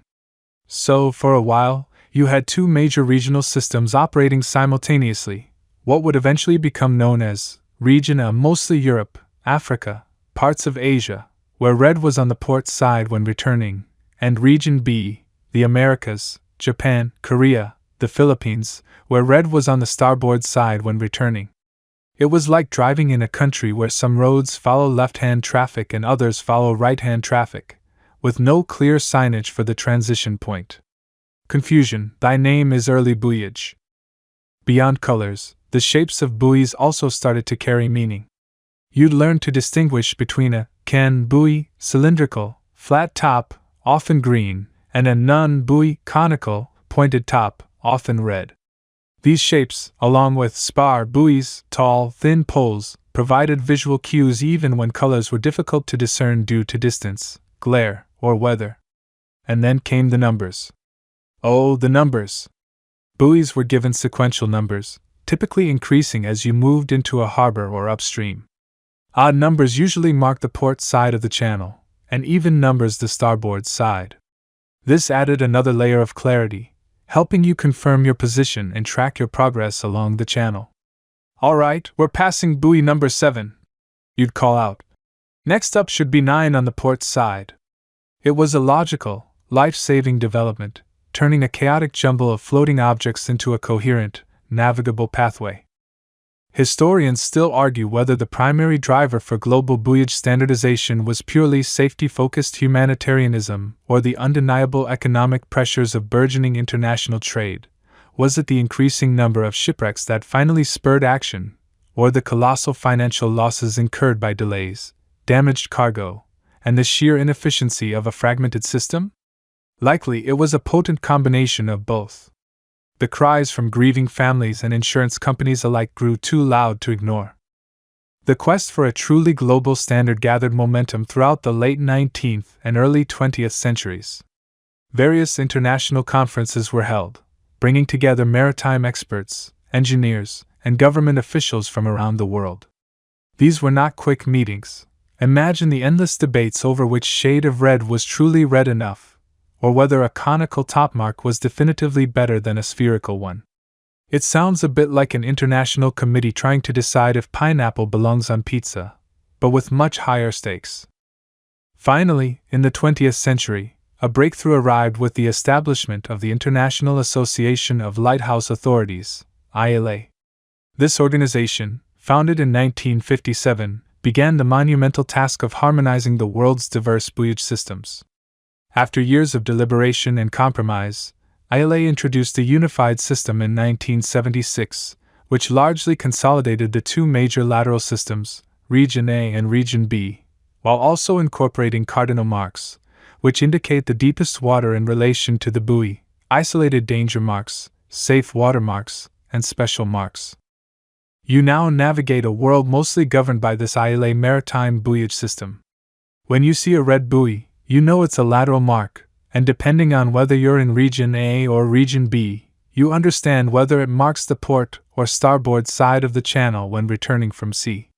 For instance, in ILA Region B, which includes North and South America, the mantra, "Red right returning," holds true. Red buoys mark the right side of the channel when you're inbound. Green buoys mark the left. In ILA Region A, most of the rest of the world, it's the opposite. Red buoys mark the left side of the channel when returning. Yes, even after all that standardization, a little geographical nuance remains, just to keep you on your toes. It's like the world finally agreed on traffic lights, but some countries still drive on the left side of the road. You can almost hear the buoys whispering, "We tried our best, okay?" The standardization of colors, shapes, and numbering systems was a monumental leap forward in maritime safety. It reduced ambiguity, simplified training for mariners, and allowed for far greater confidence when entering unfamiliar waters. You no longer needed a specific pilot for every single port. A competent navigator, understanding the ILA system, could safely approach and enter most major harbors. The lonely bobbing markers, once a source of confusion and peril, were finally speaking a common, life-saving language. And thankfully, no secret decoder rings were required. You stand there, a mariner of the late 19th century, perhaps, or even a bit earlier, and you've seen the marvels of lighthouses piercing the clear night. You've navigated by the sturdy forms of iron buoys on a sunny afternoon. You've felt that growing confidence, that little whisper of safety in the vast, indifferent ocean. But then, you feel it. A chill in the air, a dampness on your skin that wasn't there moments ago. You see it. Not the horizon, not the distant, comforting beam of a light, but a thick, swirling shroud, rolling in from the sea. It's the fog. That silent, insidious thief of visibility, rendering all your hard-won visual aids utterly, completely useless. You strain your eyes, but there's nothing. Just a milky, impenetrable wall. The ship slows, the deck beneath your feet feels less certain, and the silence, oh, the silence. It's not a peaceful quiet, but a heavy, oppressive stillness, broken only by the creak of the ship's timbers and the anxious murmurs of the crew. You're blind. And in the age before GPS, before radar, before even reliable radio, being blind at sea was akin to being a fly in a jar, bumping blindly against unseen walls, hoping you didn't shatter yourself on something solid. This, my friend, was the terrifying, undeniable problem that begged for a new solution. If you couldn't see the danger, you absolutely had to hear it. And so you, the collective, you, of maritime ingenuity, turned your attention to the power of sound. You needed something to shout a warning, a disembodied voice in the mist, telling you where the treacherous rocks lay hidden, where the safe channel began. The simplest, most intuitive answer was the bell. Not just any bell, mind you, but a bell that could be placed on a buoy, out there in the very waters you needed to mark. Imagine the early attempts, a sturdy iron framework, a heavy bronze bell, and a clapper designed to swing. But how do you get it to ring reliably? You can't have a lighthouse keeper out there in a dinghy, ringing it by hand. Oh no, that would be a job for the truly dedicated, or perhaps the perpetually bored. Right, Jenkins, your shift. Go give that bell a good whack every 5 minutes. Don't forget your thermos. No, you needed something ingenious, something that harnessed the very energy of the sea itself. And so, the bell buoy was born. Its brilliance lay in its simplicity. It used the motion of the waves. As the buoy rose and fell, as it pitched and rolled with the swell, a heavy pendulum or a series of clappers would swing, striking the bell. Clang, clang, clang, a mournful, metallic sound carried on the damp air, cutting through the fog. You'd hear it, a faint, rhythmic tolling, and a wave of relief would wash over you. It wasn't perfect, not by a long shot. On a perfectly calm day, when the sea was like glass, your bell buoy might remain stubbornly silent, like a lazy teenager refusing to get out of bed. "Oh, the waves aren't quite big enough for me to ring, sorry. Maybe later." But in a chop or a swell, it was a constant, albeit often distant, sentinel. These early bell buoys, often made of iron, were designed to be robust. The bells themselves, cast from bronze, were engineered for maximum resonance. Historians still argue whether the perceived effectiveness of early sound signals truly outweighed their significant maintenance challenges and frequent failures, particularly in varying sea conditions. It was a constant battle against rust, against the fouling of marine growth, and against the sheer force of the waves trying to rip the clapper clean off. Yet, despite their shortcomings, they were a monumental step forward. They gave you a new sense, an auditory anchor in the featureless void. But bells had limitations. Their range wasn't always great, and their sound, while distinct, could sometimes be muffled by the very atmospheric conditions they were designed to combat. You needed something with more power, more projection. And that's where the whistle buoy came into play. Unlike the bell, which relied on direct mechanical impact, the whistle buoy harnessed compressed air. As the buoy rose and fell on the waves, a large pipe or chamber would draw in air, and then, as the buoy descended or pitched, the water pressure or a clever internal mechanism would compress that air, forcing it out through a whistle or a set of reeds. The sound was different, a long, low moan, a deep, resonant groan that carried further than a bell's clang. Hoo-hoo, hoo-hoo. It was the sound of the sea itself sighing, a lament that could chill you to the bone or fill you with profound gratitude. These whistle buoys, sometimes called whistling buoys, or gong buoys, if they produced a deeper, more resonant tone, were more complex than their bell-ringing cousins. They had valves, air chambers, and intricate mechanisms that needed to be perfectly calibrated. A quirky tidbit: some early designs experimented with different shapes and sizes of air chambers and whistles to produce unique voices for each buoy, hoping to make them individually identifiable. Imagine a mariner saying, "Ah, that's old Whistling Willie over by the shoals, sounds a bit like a mournful cow, bless its heart." This was crucial because simply hearing a sound wasn't enough. You needed to know which sound, to orient yourself. The concept of a foghorn, as we often imagine it, a powerful, deep blast from a lighthouse, was certainly in development concurrently with buoy-based sound signals. These land-based foghorns were often steam-powered or later used compressed air, projecting sound for miles. The challenge was to miniaturize this power source for a bobbing buoy. While full-blown foghorns weren't typically mounted on buoys due to power requirements, the principle of using a robust, air-driven sound emitter certainly influenced the development of the whistle buoy. It was all about creating a distinct, powerful signal that could cut through the densest fog. And what about the rhythm? Just as lighthouses developed unique flashing patterns, so too did sound signals. A buoy might emit a single clang every 15 seconds, another a double blast every minute. This rhythmic pattern was vital. It allowed you to identify the specific marker on your chart, even if you couldn't see it. You'd consult your sailing directions. Buoy a bell, single stroke every 10 seconds. Buoy B, whistle, 2 blasts every 30 seconds. It was like a secret language spoken by the sea's silent sentinels, revealing their identity through their unique vocalizations. And if you happened to be anchored too close to a particularly enthusiastic bell buoy on a choppy night, you might find yourself wishing for a mute button. "Oh, for the love of Neptune, can't that thing take a break? I'm trying to sleep here." The maintenance of these early sound buoys was a Herculean task. Imagine a crew in a small tender, battling choppy seas, trying to hoist a massive, barnacle-encrusted bell buoy onto their deck for repairs. The clappers would wear down, the internal mechanisms of the whistle buoys would seize up, the air pipes would clog with seaweed or even curious marine life. It was a constant, dirty, dangerous job, ensuring these crucial auditory warnings remained operational.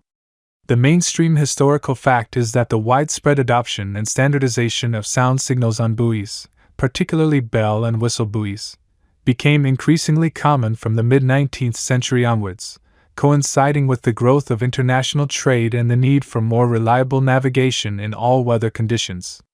They weren't just a convenience, they were a life-saving necessity, preventing countless shipwrecks and saving untold lives. You, the mariner, would learn to trust these sounds. You'd train your ear to differentiate between the sharp, metallic clang of a bell and the deeper, more resonant hoo-hoo of a whistle. You'd learn to gauge distance by the fading or strengthening of the sound. In the embrace of the fog, these lonely, bobbing sound makers were your only guides, your auditory beacons in a world turned white. They were the unsung heroes of the unseen, whispering their warnings from the depths of the mist, guiding you home when your eyes could not. And sometimes, if the wind was just right and your imagination was running wild, that deep, mournful whistle might sound just like a giant sea creature calling out into the void. Better hope it's just a buoy, eh? You've made it so far, haven't you? Through the terrifying, unmarked void, past the clunky stone piles, evolving through wood and iron, standardizing your colors and numbers, even adding bells and whistles for the fog. You're feeling pretty good about your navigational prowess, aren't you? All those clever little buoys, bobbing diligently, doing their best to keep ships from becoming impromptu reefs. But then, as the sun dips below the horizon, painting the sky in glorious, fiery hues, a familiar dread begins to creep in. Because for all your daytime triumphs, for all the ingenious markings and warnings, you're still sailing blind when the stars come out. The ocean, once again, becomes a vast, inky blackness, swallowing your carefully placed markers whole. Imagine the frustration. You've got this beautiful, sturdy iron buoy, perfectly painted, numbered, maybe even clanging a mournful bell in the mist. But at night? It's just a silent, invisible ghost. Ships, despite all the daytime advancements, were still tethered to the sun. Nighttime voyages were fraught with peril, often requiring anchors to be dropped until dawn, or a slow, agonizing crawl through waters that, by day, were perfectly navigable. It was like having a perfectly organized pantry, but you can only find anything in it during daylight hours. Utterly impractical, wouldn't you say? The demand for night vision, for buoys that could literally shine a light on the path, grew louder than a captain's exasperated sigh. The earliest, most rudimentary attempts to light buoys were, frankly, a bit desperate. You'd see simple lanterns, perhaps even a ship's old masthead lamp, crudely affixed to the top of a buoy. These were often fueled by animal fats or simple oils, flickering weakly, battling the wind and spray, and requiring constant attention. Someone, usually a very unlucky soul, had to row out to these bobbing beacons, often in choppy seas, to trim wicks, refill reservoirs, and pray the flame didn't extinguish before they made it back to shore.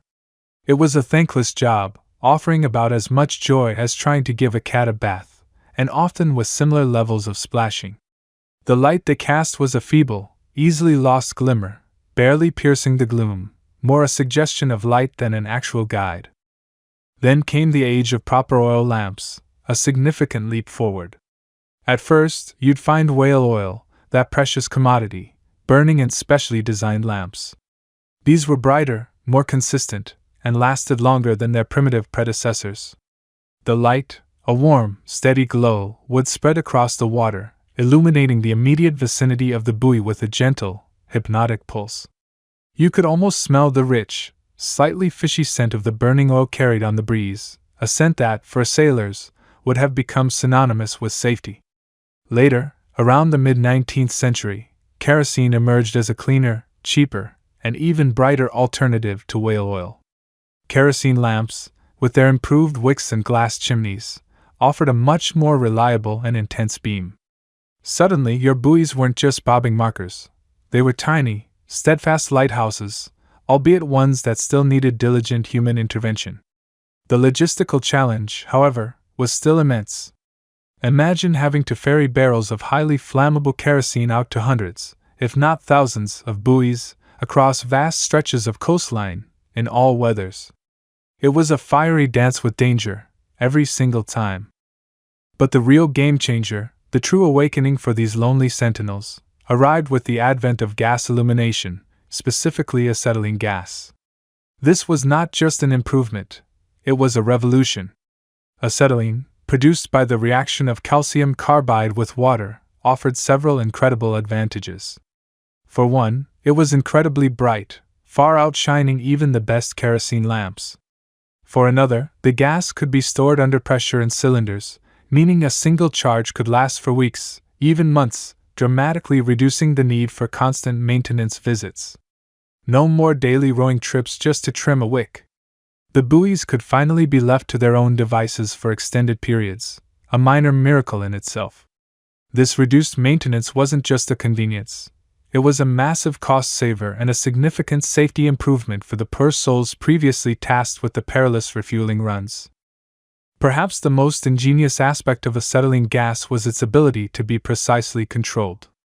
Unlike the steady burn of an oil lamp, acetylene could be set to flash in specific patterns: long flashes, short flashes, groups of flashes.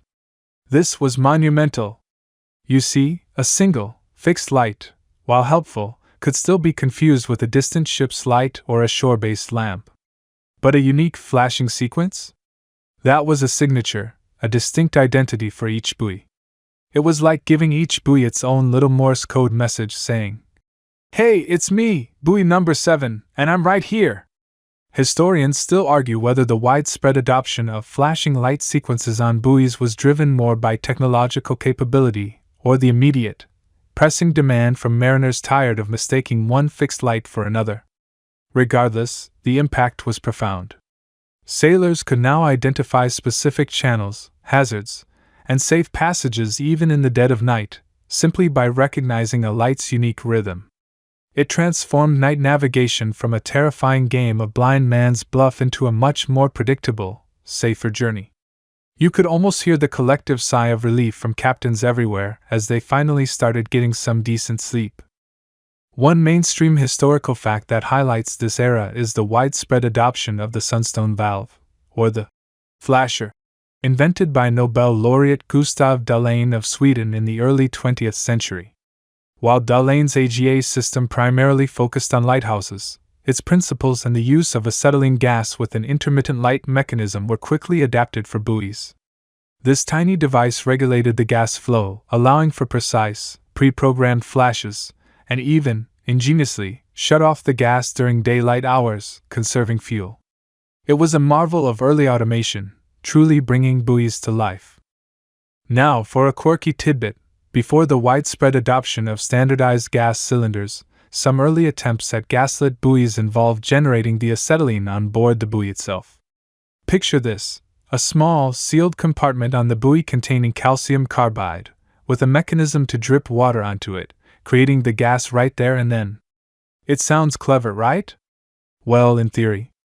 In practice, these early models were prone to all sorts of issues: inconsistent gas production, blockages, and the delightful prospect of a small, floating, highly flammable chemical reaction constantly bobbing in the ocean. It was an early version of a DIY project gone slightly wild, with a distinct odor of garlic and a faint whiff of danger. Thankfully, the move to pre-filled, replaceable gas cylinders made things much safer and more reliable. The impact of these illuminated buoys on maritime commerce was immeasurable. Suddenly, ports that were previously inaccessible at night could operate around the clock. Shipping schedules became more reliable, voyage times decreased, and the risk of accidents plummeted. The lonely, bobbing sentinels, once mere daytime guides, had finally found their voice in the darkness, winking their silent warnings and reassurances across the waves. You could almost feel the collective relief radiating from the ships, no longer just hoping for the best, but guided by these unwavering pinpricks of light. It was a beautiful, luminous transformation, turning the terrifying blackness of the ocean into a navigable, if still mysterious, pathway. You've seen the buoys evolve, right? From those simple, often unreliable markers to these increasingly sophisticated, lit, and sounding sentinels. But here's the quiet truth: all that fancy new tech, all those bells and whistles, they don't just magically appear or maintain themselves. For centuries, the placement and upkeep of these vital aids were, well, a bit of a maritime free-for-all. Imagine a vast, watery neighborhood where everyone just put out their own recycling bins on different days of the week, with different colored bins, and sometimes they just forgot to put them out at all. It was chaotic, often well-intentioned, but ultimately inefficient and prone to spectacular failure. You'd be sailing along, relying on a buoy that you thought was there, a familiar bobbing silhouette against the gray, only to find it had vanished, or worse, drifted miles from its intended position, a cruel joke played by the tides and the sheer indifference of an unmanaged system. The air would thicken with frustration, and the tension on deck would be palpable as you squinted into the mist, searching for a warning that simply wasn't there, or was dangerously misleading. But as global trade exploded, as ships grew larger, faster, and carried increasingly valuable cargoes, and as the stakes of maritime commerce soared, this haphazard, almost quaint approach simply wouldn't do. The clamor for reliable navigation wasn't just coming from individual sailors anymore. It was echoing through the gilded halls of Parliament, through the bustling boardrooms of burgeoning shipping companies, and even in the quiet desperation of families who had lost loved ones to unseen shoals and unmarked wrecks. The economic losses from groundings and collisions were becoming unsustainable, and the human toll, a grim tally of lives extinguished by avoidable accidents, weighed heavily on the collective conscience. And so, you begin to witness a profound shift, a quiet revolution in how the sea was managed. Suddenly you see the emergence of authorities. Not just a lone harbor master grumbling about his budget and the cost of replacing yet another stolen buoy, but dedicated, funded organizations, often with royal charters or governmental backing, whose sole, singular purpose was to bring order to the watery chaos. Perhaps the most famous, and certainly one of the earliest and most influential of these, is the Corporation of Trinity House of Deptford Strand, often just called Trinity House. You see them, with their ancient origins stretching back to the 16th century, originally a guild of mariners, then tasked by the Crown with managing lighthouses, and crucially, the buoyage around England and Wales. This wasn't just a local committee, this was a powerful, self-governing body, granted the right to collect tolls from ships to fund their operations. Imagine, if you will, a sort of ancient, nautical version of a public utilities company, but with more impressive historical hats and a decidedly more dramatic mission. Their very existence marked a fundamental change. Maritime safety was no longer a personal endeavor or a local charity. It was a professional service, meticulously planned and systematically executed. They weren't just placing buoys. They were charting the seabed, understanding complex currents, and developing a comprehensive strategy for safe passage. The very air around their London headquarters seemed to hum with the quiet efficiency of purpose, a stark contrast to the previous ad hoc arrangements. You watch as these nascent organizations begin to professionalize every single aspect of buoyage. No longer are buoys just random barrels lashed together. They are designed, engineered, and built to specific standards, often with intricate internal structures to ensure stability and durability against the relentless pounding of waves. Teams of meticulous surveyors, often former naval officers with an intimate knowledge of the sea, meticulously map out dangerous areas, using lead lines and early echo sounders to identify precisely where a buoy needs to be placed to warn of a submerged rock, a treacherous wreck, or a shifting sandbar. You see specialized vessels, sometimes quaint steam-powered ships, sometimes sturdy sail-driven tenders, whose only job is to deploy, inspect, and maintain these markers. The clanking of chains, the hiss of steam, the shouts of the crew as a massive iron buoy is carefully lowered into the water, these become the new sounds of maritime safety. It's a logistical ballet, really, especially when you consider the sheer number of buoys needed across vast coastlines. It's like trying to keep track of every single sock in your laundry basket, except the socks are massive, made of iron, and constantly trying to escape into the abyss, perhaps lured by the siren call of the deep. And with professionalization comes bureaucracy. Ah, yes, the sweet, comforting embrace of paperwork and committees. You observe the endless meetings, the debates over budgets, the careful accounting of every chain link, every anchor, and every gallon of oil. These authorities, whether the U.S. Lighthouse Board established in 1852, the Commissioners of Northern Lighthouses in Scotland, or similar bodies in France, Germany, and beyond, were responsible for vast networks, sometimes stretching thousands of miles. They had to lobby governments for funds, collect fees from shipping, and manage a growing workforce of skilled engineers, tenders, and lightkeepers. It wasn't always glamorous work.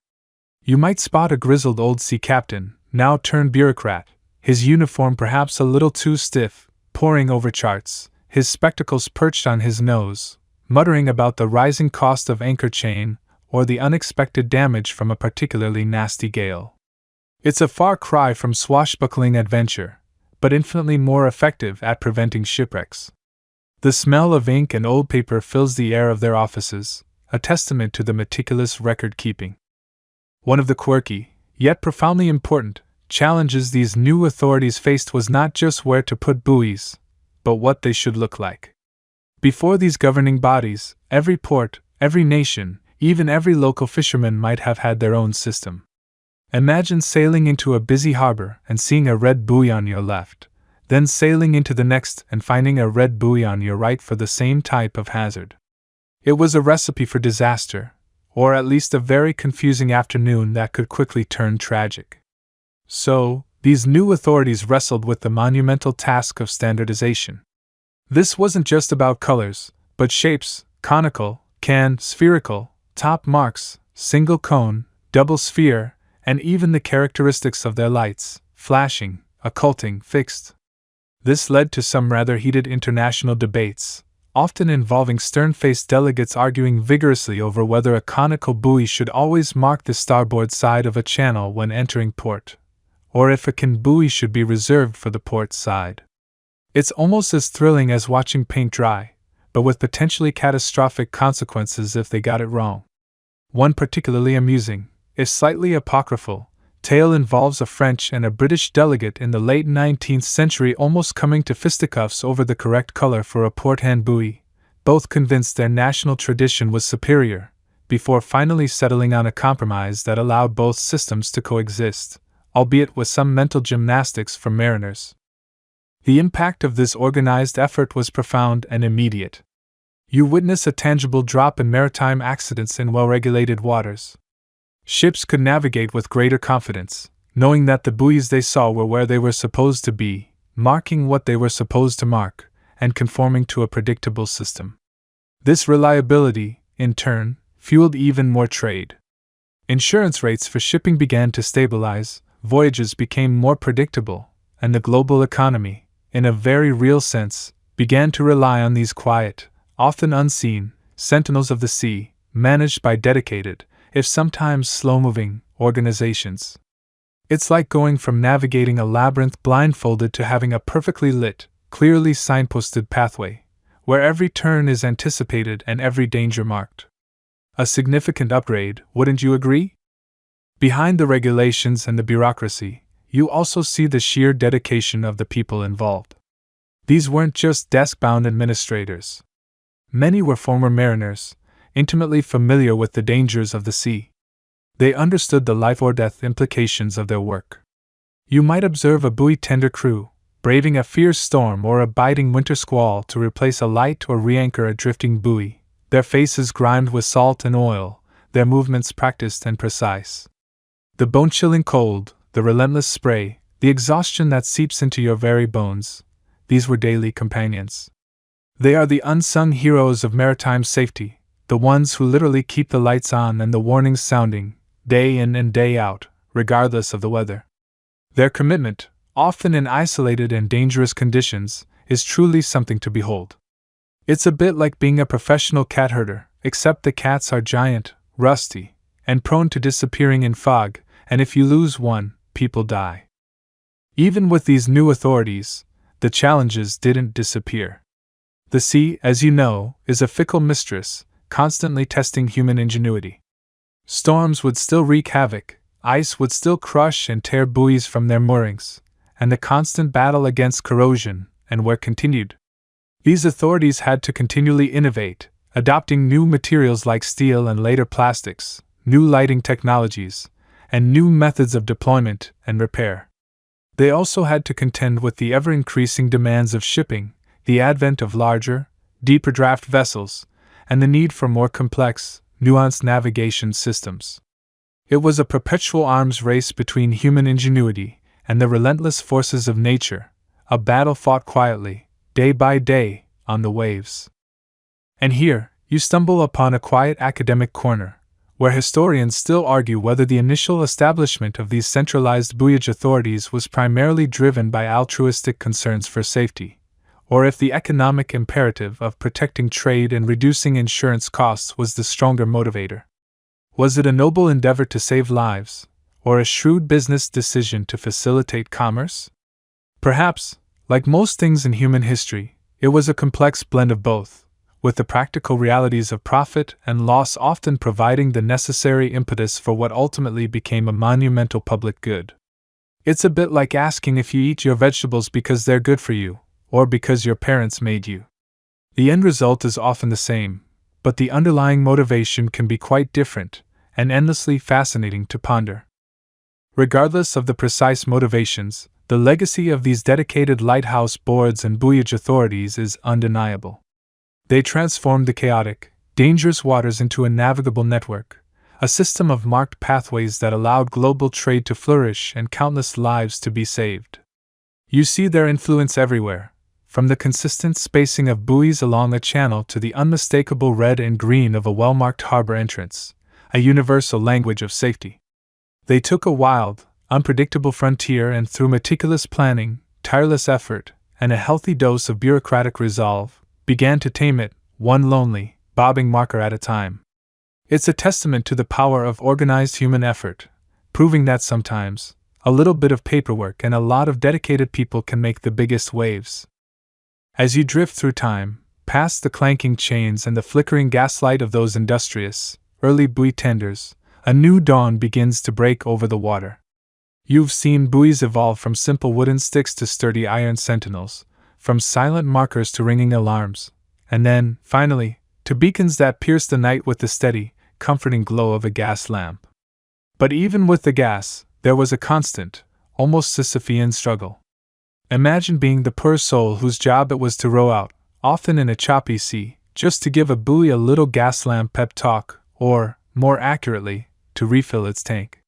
You'd need a very strong stomach, and probably a very good therapist, because those gas tanks didn't exactly fill themselves, and the sea, bless its heart, has never been one for patience.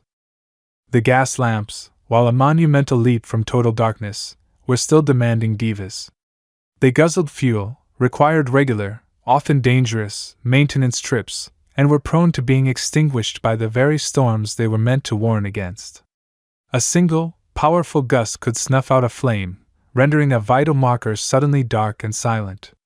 So, the dream, the whispered hope among the mariners and the engineers, was for a buoy that could take care of itself. A buoy that didn't need a human butler to keep its light shining. A buoy that was, in essence, truly alone out there, yet reliably present. And then, as the 20th century began to stretch its legs, the world started to hum with the promise of a new kind of energy: electricity. For lighthouses, electricity was a game changer, allowing for brighter, more consistent beams. But for buoys, bobbing independently miles from shore, running a power cable wasn't exactly practical, unless you fancied a very long, very expensive extension cord that would inevitably get tangled around a passing whale. Early attempts at electrifying buoys were often clunky, relying on large, heavy batteries that needed frequent swapping, or even small, temperamental generators that hummed like grumpy bees and required their own fuel supply. It was a step, but not yet the giant leap. The real revolution, the moment when buoys truly started to shed their dependency, arrived with the quiet hum of the photovoltaic cell. Solar panels, once the stuff of science fiction, began to shrink, become more efficient, and crucially, more affordable. You start to see them, these dark, glassy rectangles, appearing on the tops of buoys like little futuristic hats. They weren't just for heating your pool anymore, they were powering the very lights that guided ships. During the day, while the sun beat down, these silent, unassuming panels would diligently convert sunlight into electricity, storing it in robust, long-lasting batteries nestled safely within the buoy's hull. Then, as twilight deepened, the stored energy would kick in, illuminating the buoy's lamp without a single human hand needing to flick a switch. This was the true dawn of the modern, automated buoy. Suddenly, these buoys were less like demanding toddlers needing constant attention, and more like those wonderfully self-sufficient teenagers who just need to be recharged occasionally. And even then, the sun was doing the heavy lifting. Much less drama, honestly. The change wasn't instantaneous, of course. Early solar panels, bless their hearts, were often less cutting-edge technology, and more slightly glorified sunbathing beds for seagulls. And they weren't always as efficient as we now take for granted. But they were a start, a powerful promise of autonomy.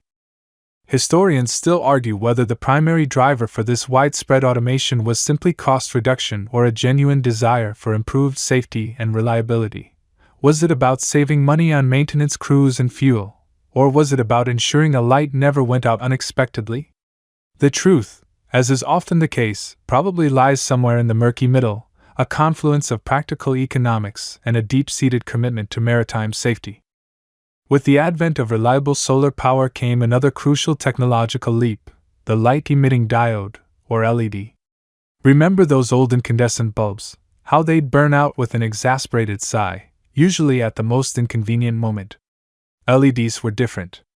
They were incredibly energy efficient, drawing mere fractions of the power of traditional bulbs, and they lasted for what seemed like an eternity, sometimes tens of thousands of hours. This meant the solar panels didn't need to be massive, and the batteries didn't need to be gargantuan. A smaller, lighter, more streamlined buoy could still shine brightly, day after day, year after year, with minimal intervention. It was like swapping out your old flip phone for a sleek smartphone that barely needed charging. You'd witnessed the transformation of buoy maintenance crews. No longer were they solely focused on refilling gas tanks and replacing delicate mantles. Their work shifted to more specialized tasks, checking battery health, cleaning solar panels, to discourage those aforementioned sunbathing seagulls from dimming the light, and performing occasional, highly technical diagnostics. The sheer frequency of visits plummeted. Some buoys could now operate for years without a physical check, constantly monitored by remote telemetry systems that would send alerts back to shore if anything seemed amiss. This was the era of the set-it-and-forget-it buoy, a true marvel of engineering. One quirky tidbit from this era of transition involved the sheer scale of the battery banks initially required for some of the larger, brighter electric buoys. Before the widespread adoption of super-efficient LEDs, some buoys needed so many lead-acid batteries that they essentially became floating battery warehouses. Imagine a buoy that was 70% battery, 20% steel, and 10% light.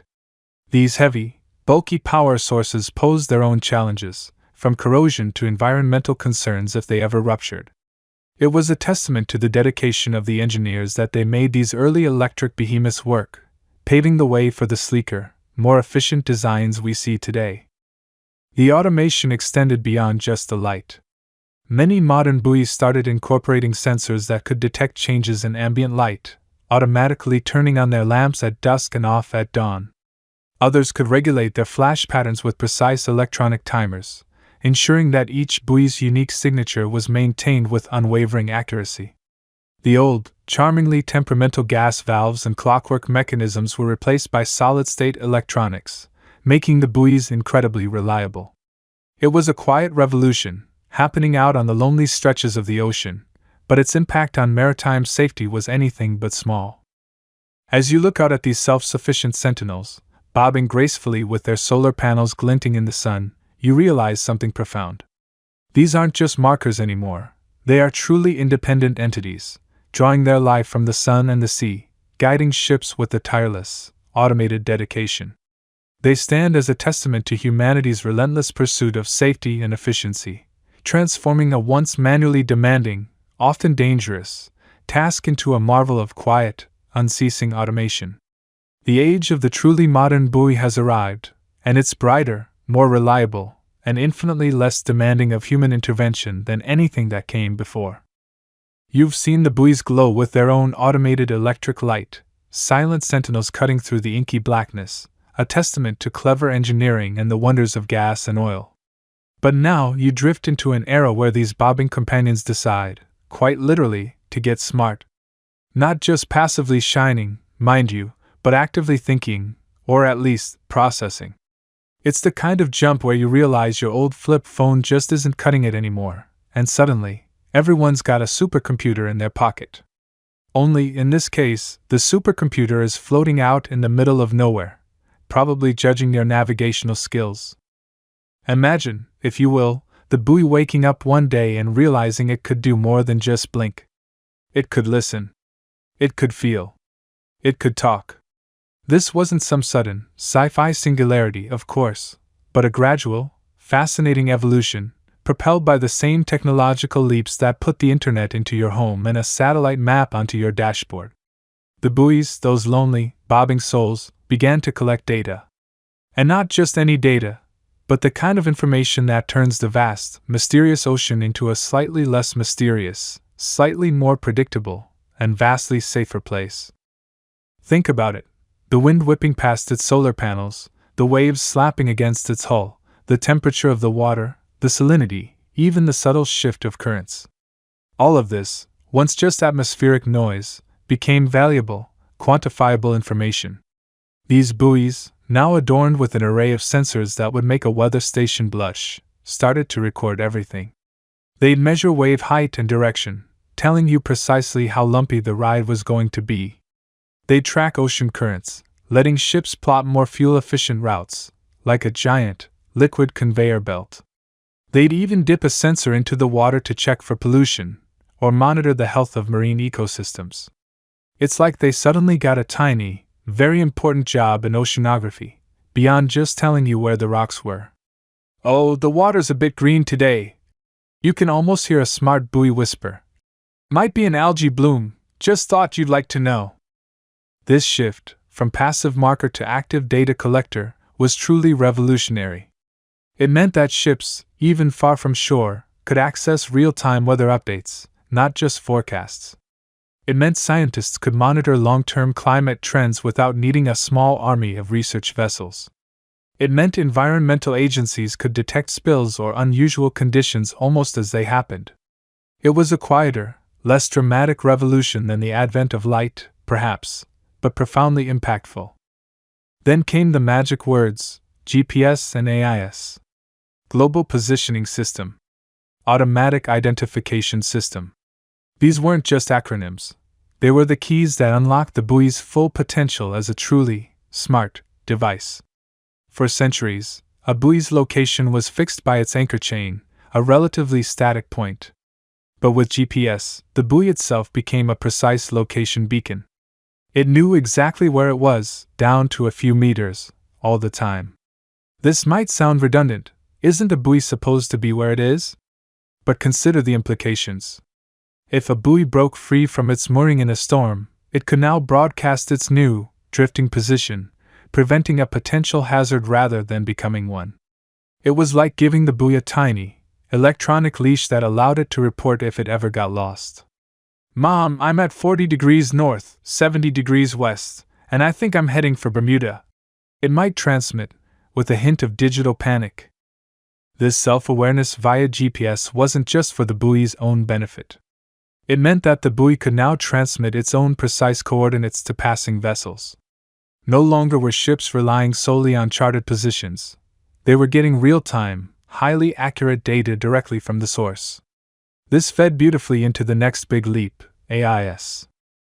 AIS, the Automatic Identification System, began to become a mandatory piece of equipment on larger vessels in the early 2000s, a mainstream historical fact that completely transformed maritime safety. It allowed ships to broadcast their identity, position, course, and speed to other vessels and shore stations. It was like giving every ship a digital name tag and a little loudspeaker. And guess what? Buoys got in on the action too. Smart buoys, equipped with AIS transponders, began to broadcast their own presence. They weren't just a dot on a paper chart anymore. They were a living, breathing, digitally breathing, entity on an electronic chart display, complete with an identification number, type, and exact location. You could click on the buoy icon on your screen and pull up its vital statistics, like checking out a profile on a very niche dating app for navigational aids. This integration with AIS meant that buoys weren't just passive markers you had to find. they were active participants in the digital conversation of the sea. They became crucial nodes in electronic navigation. A ship's electronic chart system could now display not just the charted position of a buoy, but its actual real-time position, along with any data it was collecting. This was invaluable for navigating complex channels, avoiding collisions in heavy traffic, and generally making the maritime world feel a whole lot smaller and more connected. One quirky tidbit about this era of smart buoys is the advent of virtual buoys, or synthetic AIS aids to navigation. These aren't physical buoys at all, but rather digital markers transmitted via AIS from a shore station or another vessel. They appear on your electronic chart as if they were real buoys, marking temporary hazards or channels without the need to deploy a physical object. It's like having an imaginary friend who's also really good at navigation and always knows where the sandbars are. This innovation sparked quite a bit of discussion, as you might imagine. Historians still argue whether the proliferation of these digital aids, both real and virtual, fundamentally altered the core skills of traditional seamanship, or simply provided new tools for an age-old craft. Some argued it made navigators lazy, overly reliant on screens. Others countered that it freed up mental bandwidth for more complex decision-making, reducing human error in congested waters. The transition to smart buoys also meant a massive shift in their power sources and internal workings. Those old gas lamps were charming, but they weren't powering sophisticated sensor arrays and satellite communication systems.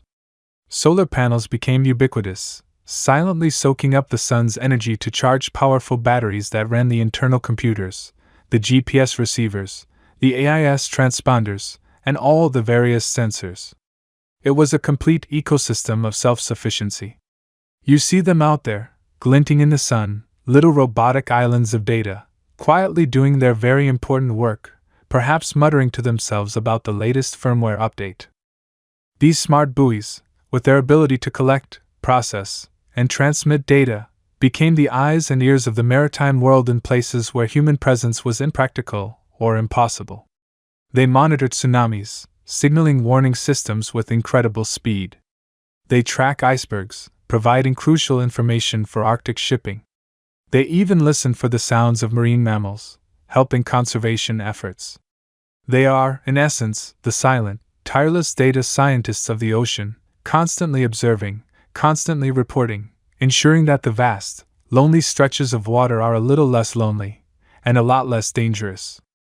You look at these modern marvels, packed with more computing power than the Apollo moon missions, bobbing gently on the waves, and you can't help but feel a quiet awe. From a pile of stones on a shoreline to a self-aware, data-crunching, digitally broadcasting sentinel, the journey of the buoy has been nothing short of extraordinary. And it's only going to get smarter.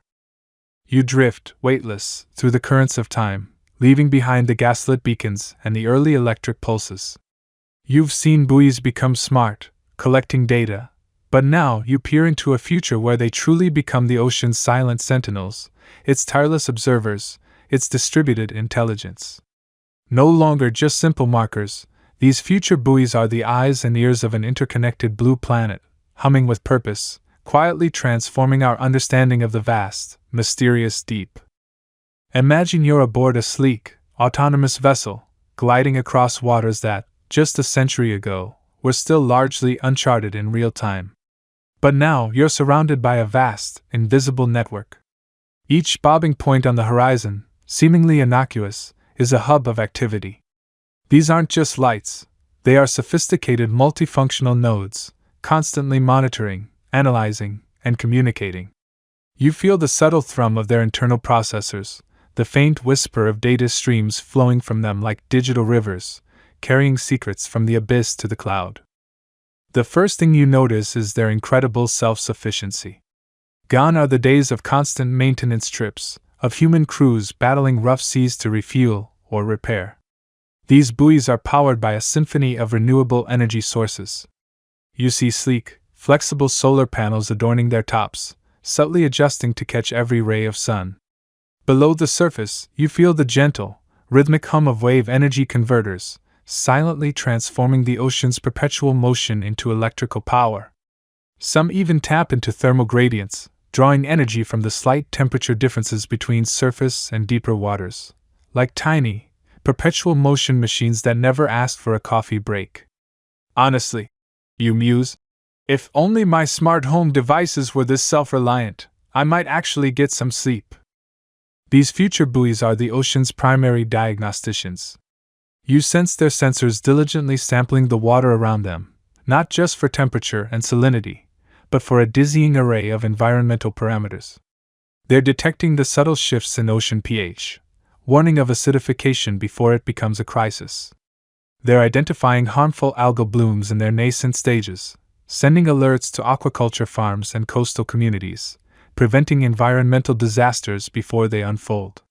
You feel the tiny, almost imperceptible vibrations as a specialized sensor on one buoy meticulously scans for microplastics, identifying their type and concentration, providing a real-time map of the ocean's pervasive plastic pollution problem. This quirky tidbit, you realize, is a testament to humanity's enduring ability to invent solutions to problems it created. Beyond the environmental, these buoys are also hyperlocal weather stations, far more precise than anything you've ever known. They measure not just wind speed and direction, but the exact height and period of waves, the precise strength and direction of currents, even atmospheric pressure changes that hint at sudden squalls. This real-time data, aggregated across thousands of buoys, feeds into incredibly accurate predictive models, allowing ships to plot the most fuel-efficient and safest routes, avoiding the wrath of unforeseen storms. Fishermen know exactly where the currents are favorable, and coastal communities receive hyper-localized warnings of storm surges hours, even days, in advance. But their role extends far beyond observation. These buoys are also critical communication hubs, extending the reach of our digital world into the vast emptiness of the open ocean. You perceive them acting as relay stations, bouncing high-speed internet signals across vast distances, enabling autonomous cargo ships to communicate seamlessly with shore-based operations centers, or allowing deep-sea research submersibles to send back data in real time without surfacing. Some even act as silent guardians, monitoring shipping lanes for unusual activity, perhaps even communicating with underwater acoustic sensors to detect the presence of previously unknown marine species or, more prosaically, unauthorized vessel movements. It's like the ocean's own private gossip network, you think, except instead of celebrity rumors, they're sharing vital data. The materials used in their construction are equally revolutionary. You feel the smooth, almost slick surface of their hulls, engineered with advanced anti-fouling coatings that prevent barnacles and algae from clinging on, eliminating the need for regular cleaning. Some even boast self-healing properties, tiny microcapsules within their structure releasing repair agents to seal minor cracks or abrasions, ensuring their longevity in the harsh marine environment. They are built to last, to withstand the most furious gales and the most relentless waves, year after year, without complaint. And the intelligence within them? It's astounding. Each buoy isn't just a data collector, it's a mini supercomputer. On-board artificial intelligence processes raw sensor data, identifying patterns, detecting anomalies, and even making preliminary predictions before sending only the most crucial information back to shore. This reduces the burden on central servers and allows for faster, more actionable insights. You can almost hear them thinking, silently analyzing the subtle changes in the water, the distant rumble of an approaching storm, the unique signature of a passing whale pod. It's like having billions of tiny, tireless oceanographers spread across the globe, each contributing to a grand, unified understanding of our planet's largest ecosystem. This global network of smart buoys, you realize, is slowly creating a digital twin of the ocean, a continuously updated, highly detailed virtual model that mirrors the real-world conditions of the seas. By the mid-21st century, you'd find a global network of smart buoys, acting as the nervous system of the ocean, a system so integrated it's as indispensable as the internet itself. This comprehensive, real-time understanding allows us to make far more informed decisions about everything from sustainable fishing practices to climate change mitigation strategies. Future historians will still debate whether the true tipping point for ocean health was the advent of comprehensive satellite imaging or the proliferation of these ubiquitous, tireless sentinels of the sea. Perhaps it was the combination, the synergy of eyes in the sky and sensors in the water. You look out at the vast, shimmering expanse, and the buoys, once mere markers, now feel like conscious entities, quietly performing their vital duties. They are the frontline responders to environmental shifts, the silent protectors of maritime trade, and the ever-watchful eyes on our changing climate. They don't need applause, or even recognition, for their tireless work. They simply bob, collect, analyze, and transmit, ensuring a safer, more predictable, and better understood ocean for all. It's a testament to how far these lonely, bobbing objects have come, from simple stone piles to sophisticated, self-aware nodes in a global web of oceanic intelligence. You can almost hear them whispering, "Yes, we're always watching. It's our job. And frankly, someone has to keep an eye on these busy oceans, you know?" You feel a profound sense of calm settle over you as you contemplate this future. The ocean, once a terrifying, unknowable void, is slowly but surely revealing its secrets, thanks in large part to these humble, yet incredibly advanced, sentinels. They are the quiet heroes of the deep, ensuring that our relationship with the sea is one of understanding, rather than fear. The gentle rocking motion of the imaginary waves around you begins to slow, becoming softer, more rhythmic. The hum of the future buoys fades into a distant, soothing lullaby. You've journeyed through millennia of maritime ingenuity, from the first tentative stone piles to these visionary sentinels of the sea, each step a testament to humanity's enduring quest for safety and knowledge on the vast, mysterious waters. The lights of the smart buoys, once so bright and complex, now dim to a soft, comforting glow, like distant stars winking in the twilight. Your journey is nearing its end. The ocean, with all its history and its future, is slowly receding, becoming a gentle, murmuring presence in the background of your thoughts. Allow the rhythmic sway to deepen, pulling you further into the quietude. There are no more dangers on these waters, only the soft, steady pulse of a world at peace. Let the last vestiges of the historical journey dissolve, leaving behind only the profound stillness of the present moment. You are safe, you are warm, and the quiet vigilance of those lonely, bobbing sentinels ensures that all is well. Just float, dear friend, and let the gentle currents carry you away.